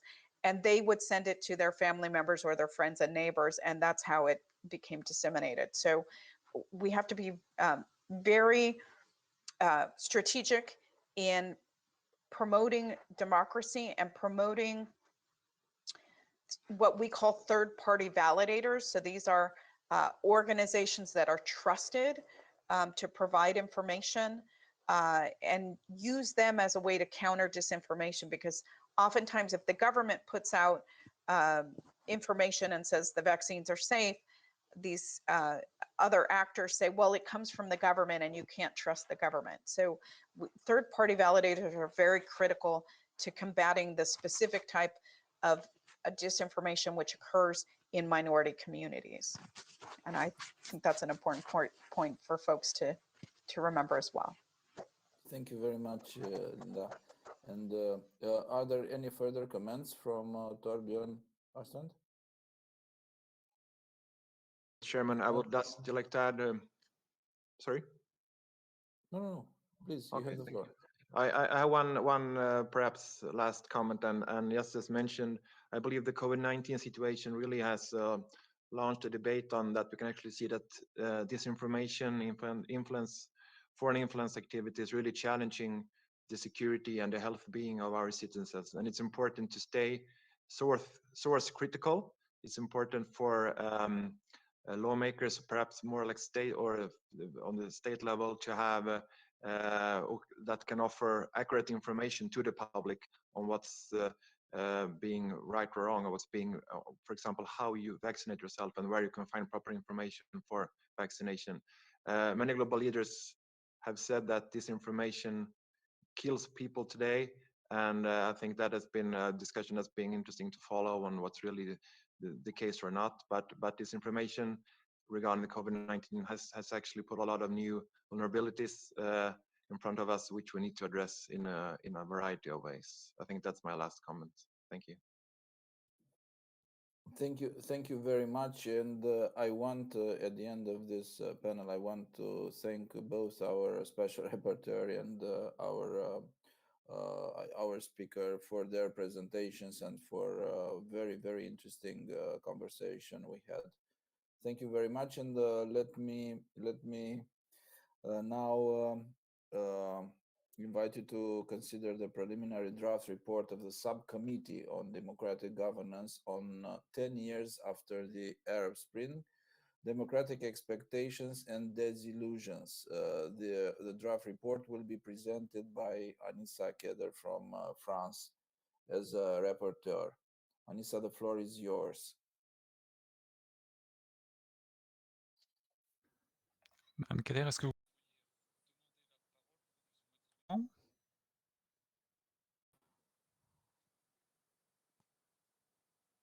Ms. Getter is being asked to ask for the floor to be put on screen.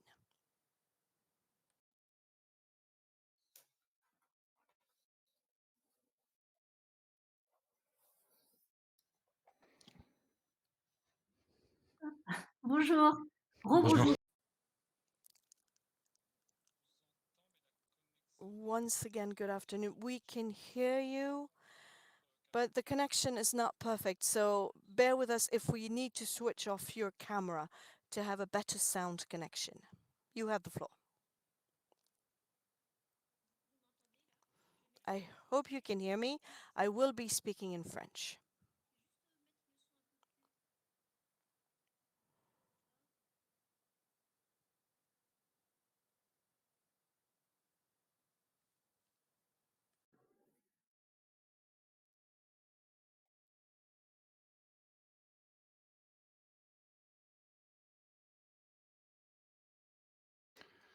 Madame Keller, on ne vous entend pas.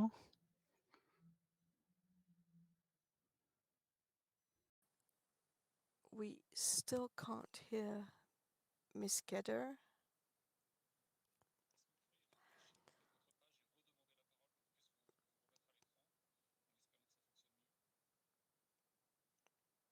Maybe a screen refresh will help.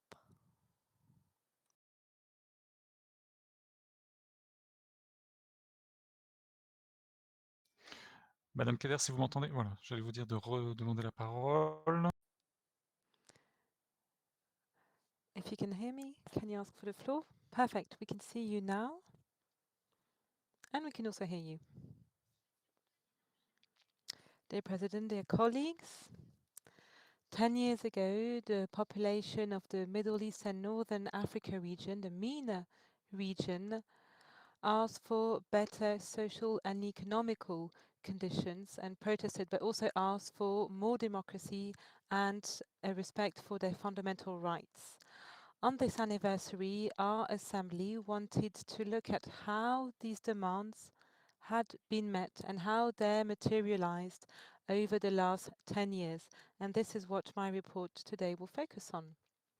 Two other reports in the political committee and within the Mediterranean and Middle East special group also look at this geographical area.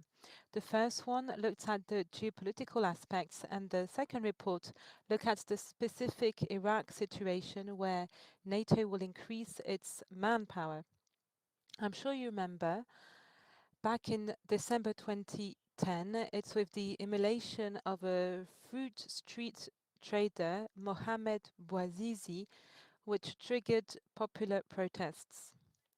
Very swiftly after that, a revolutionary wave spread across the region, thanks among others to social networks. Authoritarian regimes, which were thought to be deeply rooted, shook and even collapsed one after the other. There were great hopes in the region for a sweeping wave of democratization.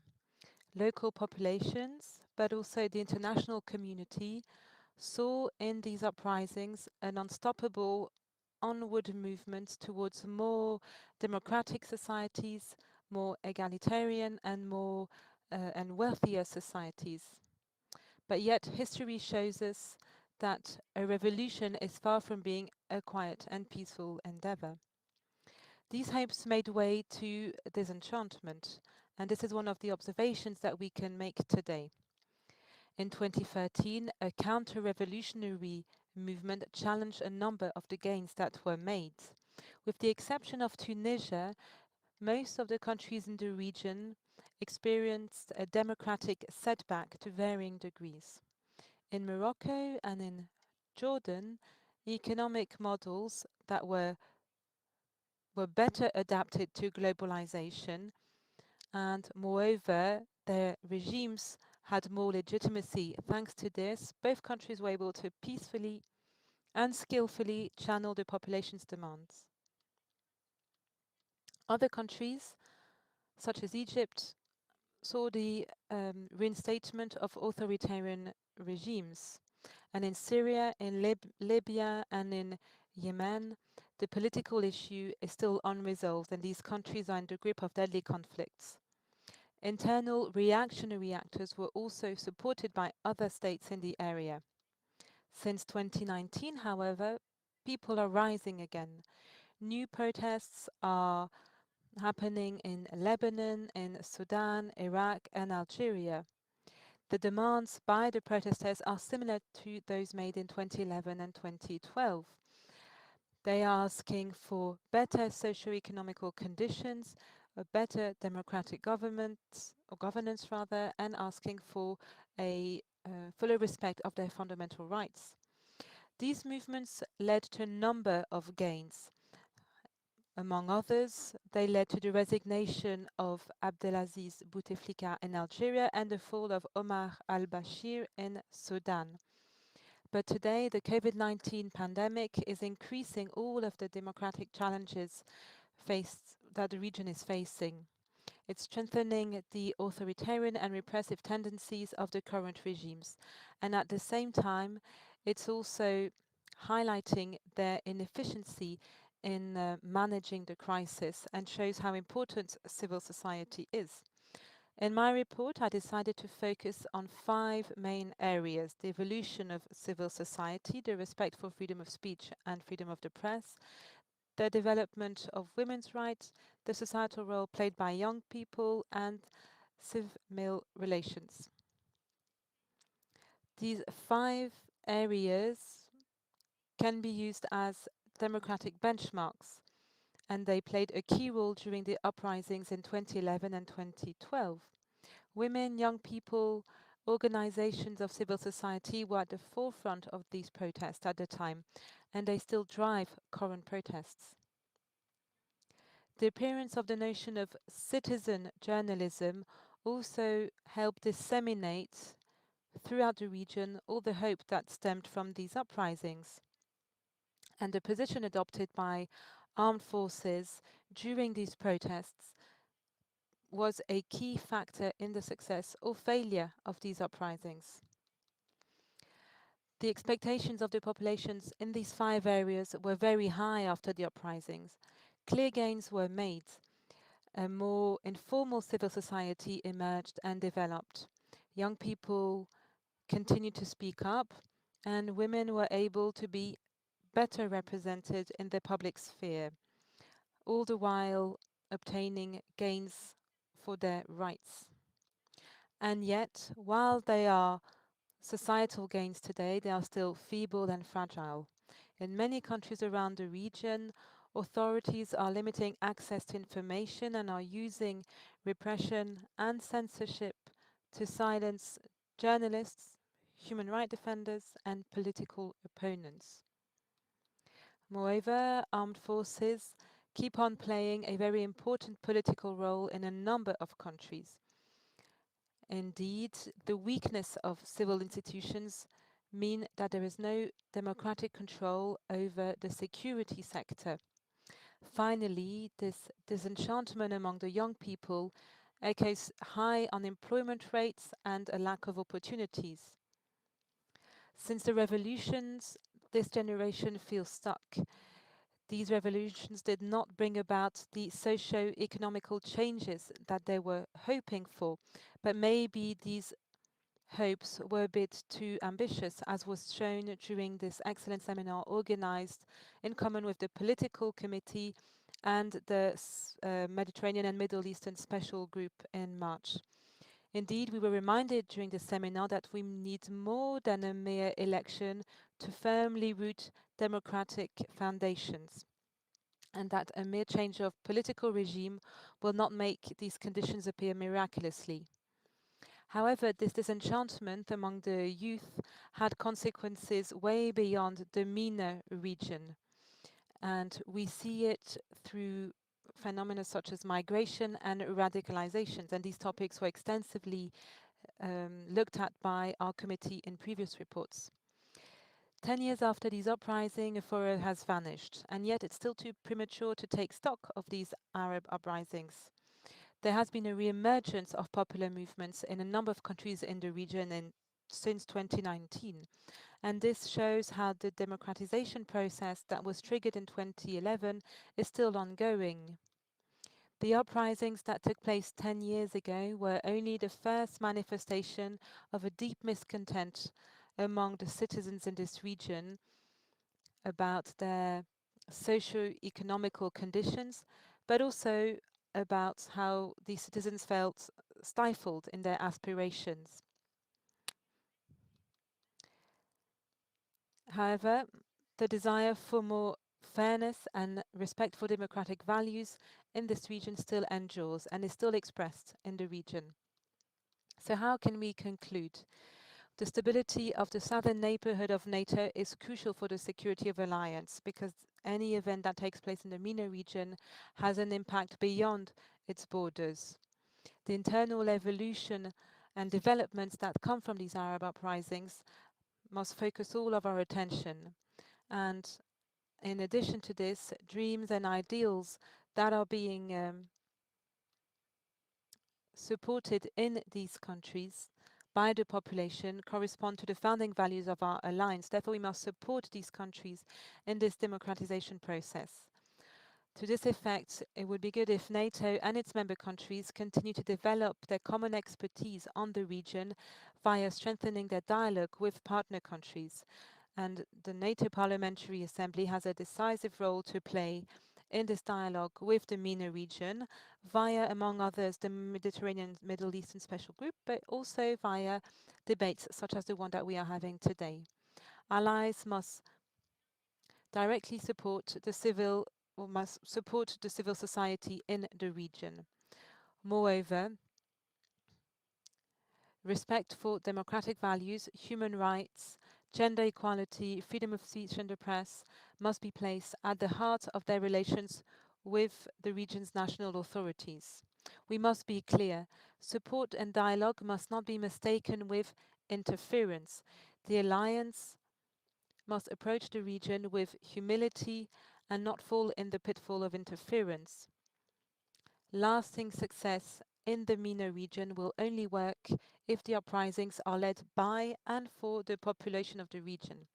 Thank you very much for your attention. I'm eagerly waiting for your questions and comments, and I would like also to thank the Turkish delegation and specifically our excellent colleague Nasi Chinisli. I've received their amendments, and these will be partially integrated in the final version of the report. Thank you for your attention.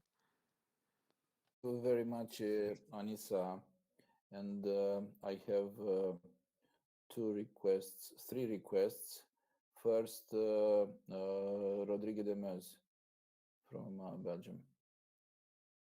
Please, Rodrigue, the floor is yours.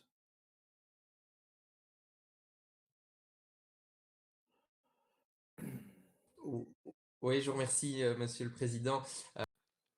Thank you very much. Anissa, many thanks for this excellent report. It's always interesting to take a look at these last 10 years that swept the region.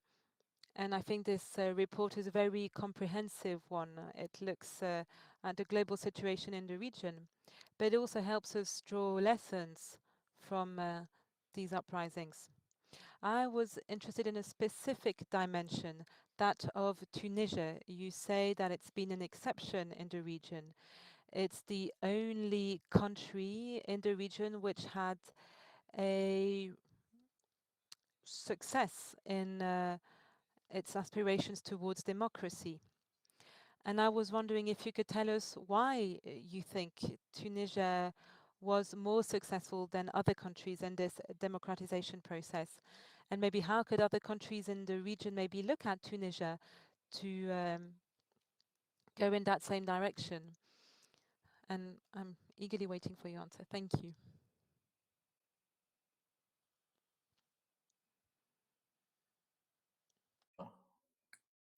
Now I give the floor to Ben Bouled Abdelhak from Algeria.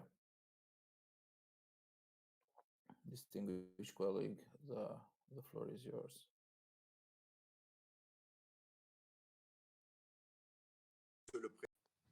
Thank you very much.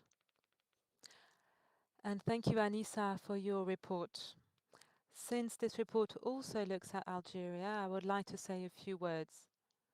It's true that what we call Hirak, this 2019 movement, opposed itself to another mandate of the president that resigned and to a new mandate of other members of our government.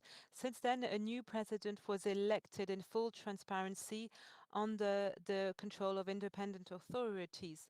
A new constitution was adopted in 2020 via a referendum, guaranteeing more freedoms, more freedom of speech and more freedom of the press. There's a separation between the three branches of power and the independence of justice, and it also creates a constitutional court and wants to fight against corruption as well.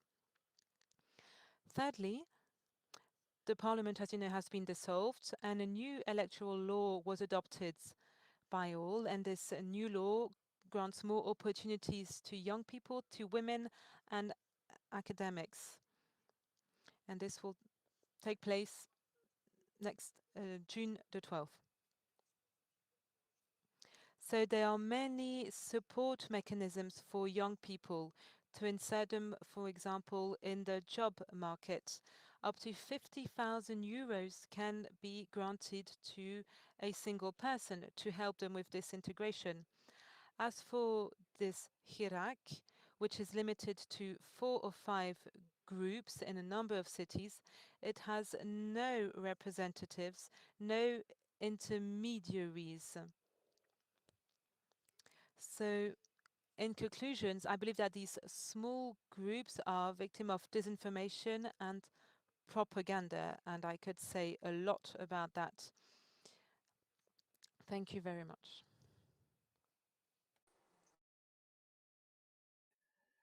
Thank you very much. And now I give the floor to Aleksandras Kirsteins from Latvia.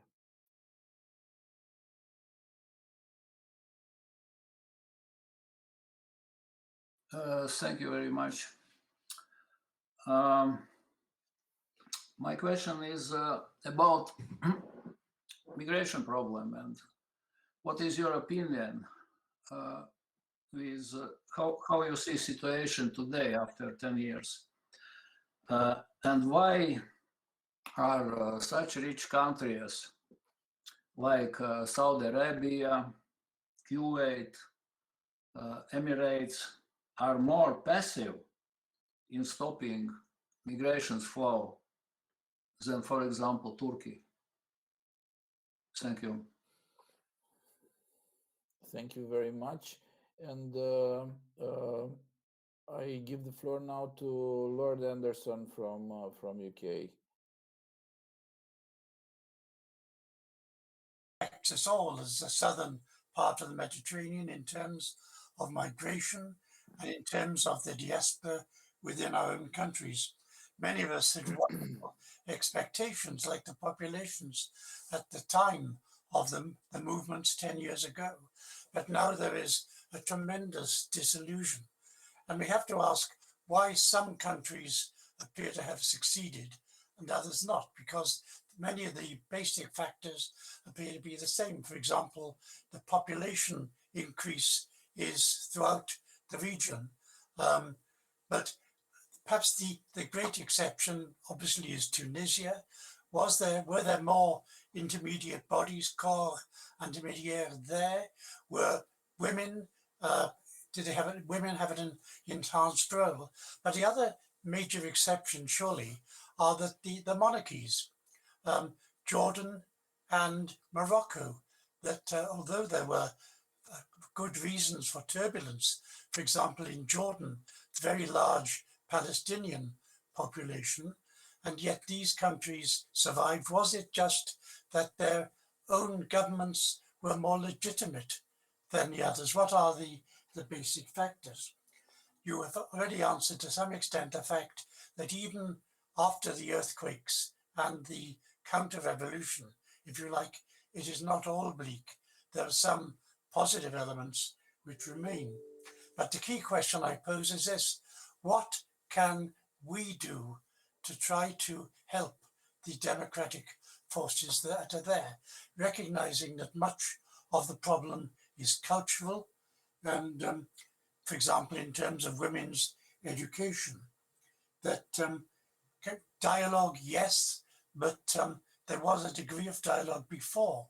Can we use some of the successful countries, certainly Jordan, certainly Morocco, perhaps to give examples of what can be done? It's far better they can speak not just a language in terms of Arabic, but also in terms of democracy in a way that outsiders like ourselves cannot do. So why have some countries succeeded, and what can we do in the circumstances, in the great deception which now prevails in so much of MENA? Thank you very much, Lord Anderson. And Anissa, allow me to congratulate you for this excellent draft report, first of all, both for the content and for the synthetic way you presented it. And now I would like to ask you a question. I need a very short answer, if possible. On one hand, the COVID-19 pandemic has allowed some governments in the MENA region to reinforce their repression. But on the other hand, it has also shed light on these governments' inability to provide basic services to their citizens, which in turn has led to increased dissatisfaction. Ultimately, do you think that the pandemic will re-energize democratic movements, or it will instead set them back? And thank you very much once again for your work. Now you have the floor to answer the questions or to make the remarks you find necessary. Please, the floor is your answer. Merci, Monsieur le Président. Merci, chers collègues, pour la qualité de vos questions. Alors, Thank you, Chairman. Thank you, dear colleagues. Thank you for your very good questions. I'll try to take them in order, and I'll start with Rodrigue. Tunisia is an exception. How can this be explained? In part, this will answer Lord Anderson's question as well. Yes, I think there are various factors at play here. First thing, well before the revolution, it's the importance given to education. And this was very much true before the revolution in the Tunisian society. Next, public institutions were very present at a local level, close to the population. This is made easier by the size of the country, that has to be admitted. And this has also been touched upon, the place of women in Tunisian society was very important. I think the society was more diverse, and clearly diversity was very much taken into account. Now, Mr. Ben Boulaid from Algeria, thank you very much for your comments. Of course, we tried to cover different countries in the region. It's difficult to talk about all of them in detail, but I'll take your comments into account, dear colleague. Migration was another topic that was raised. Mr. Kirsten, I think, raised this question. Again, I take your comment into account, and I thank you for the attention given to this report. So for the final report, I'll take your comments into account. Mr. Anderson, Lord Anderson, you asked this question, what can we do? Well, I think we can act through education, as is the case in Tunisia, for example. Promote equality. We also can work on co-development.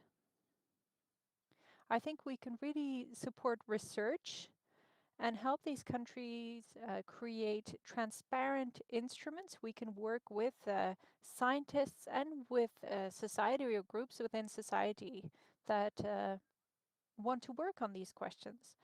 On Morocco, the economy is maybe better adapted. You mentioned Morocco and Jordan as examples. And yes, their economy is better adapted to globalization. That's true. So also, the populations of these countries consider their governments as legitimate. So that's also important to take into account. And Mr. Chairman, if I remember your question correctly, you touched upon the pandemic.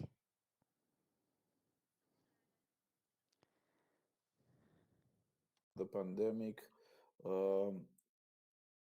gave some governments yes. Do you want me to repeat my question, Anissa? Non, ça va aller. Okay. No, it's okay. Thank you. Thank you.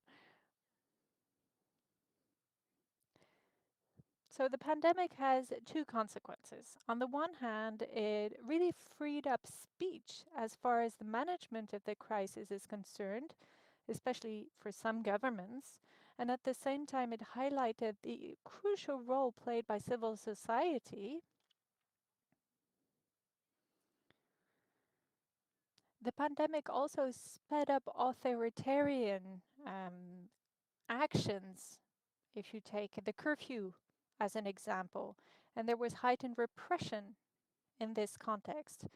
Protests were limited, for example. So the health crisis had two effects, a positive effect because there was some emancipation, some dared to criticize the regimes for their management of the crisis, whilst at the same time there was a negative effect as well because some governments really focused on repression and really tackled, I think, the freedom of expression and limited that. So I hope that answers your question. Thank you very much once again, Anissa, for your report, and thank you, dear colleagues, for your questions and for your comments.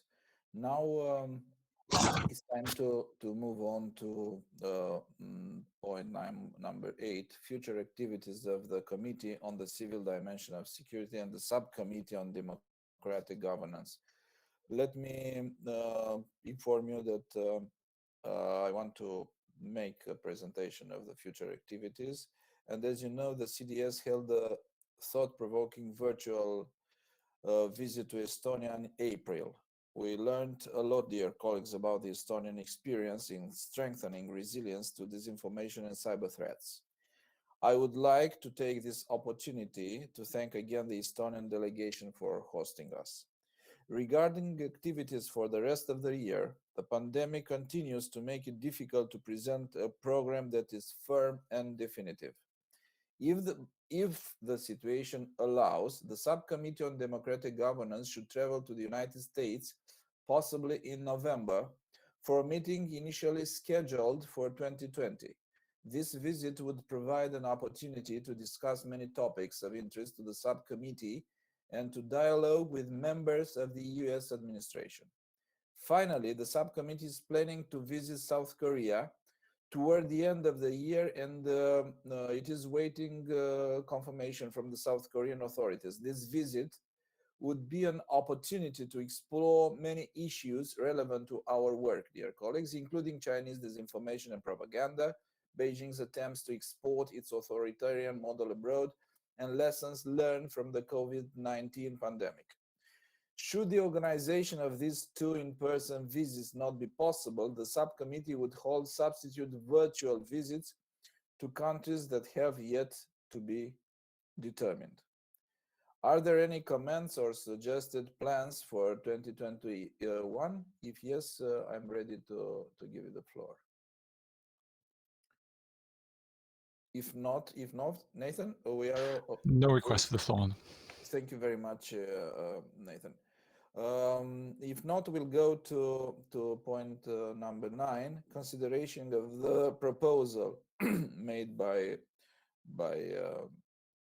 Jerry Connolly to change the name of the committee and subcommittee. And as you all know, NATO is first and foremost an alliance of democracies. It was founded on a shared commitment to the common values of individual liberty, democracy, human rights, and the rule of law. More than 7 decades after the creation of NATO, these same liberal values continue to underpin the enduring bond that unites our 30 countries.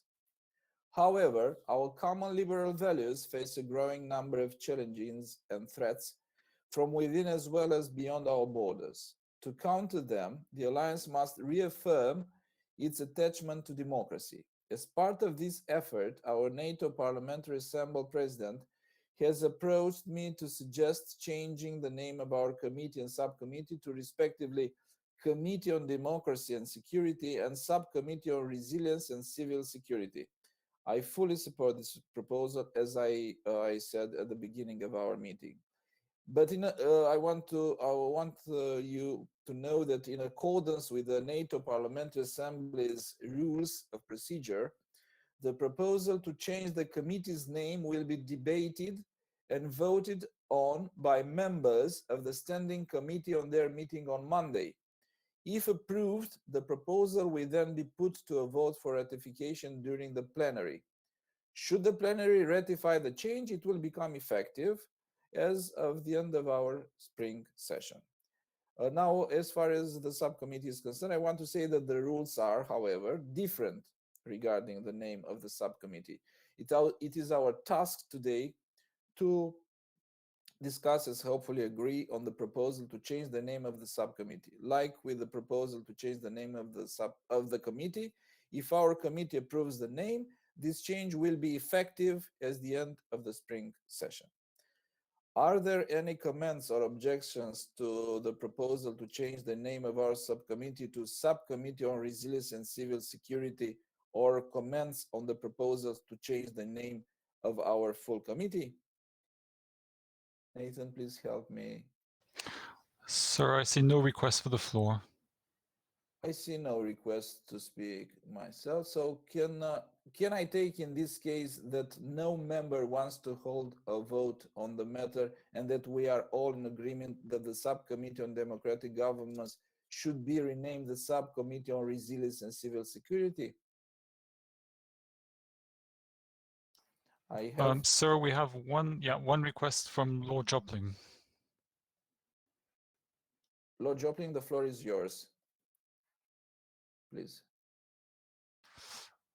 Lord Jopling, can you request the floor again? We seem to have faced a slight technical issue.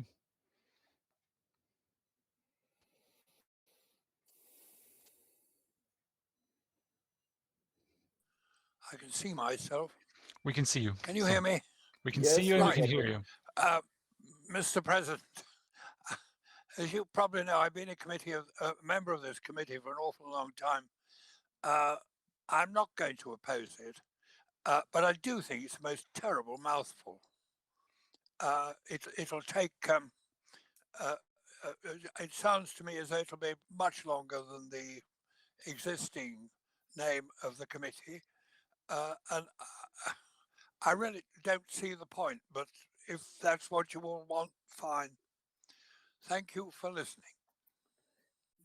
Thank you very much, Lord Joplin. And as I mentioned, the arguments that the president of the NATO Parliamentary Assembly brought convinced me to support this changing. But now that we don't have any objection to the proposal, we consider that the subcommittee name change is therefore adopted. Now we move on to the next point, any other business, and I want to know if there is any other business that anyone would like to address. Sir, I see no request for the floor. There is no request for the floor. Thank you very much. And the final point on our agenda is date and place of the next meeting. And distinguished and esteemed colleagues, our committee's next meeting will take place in Lisbon during the annual session, which is scheduled from 8th to 11th of October. Let's keep our finger crossed that the pandemic will finally be over by then and that we will be able to meet in person in Portugal. This concludes the meeting of the Committee on the Civil Dimension of Security, and I would like, dear colleagues, to thank all members for their constructive and thoughtful participation during our proceedings today, and our Swedish colleagues for hosting this important event, even if it had to be virtually. I would also like to thank our interpreters who have done a magnificent job in allowing us to communicate so effectively, especially in these complicated circumstances. Finally, many thanks to all the NATO Parliamentary Assembly staff who have all worked so diligently to make this meeting possible, especially our research assistants, Sofia Mason, Jacob Ross, and Clara de Latiad, who contributed to the elaboration of our draft reports.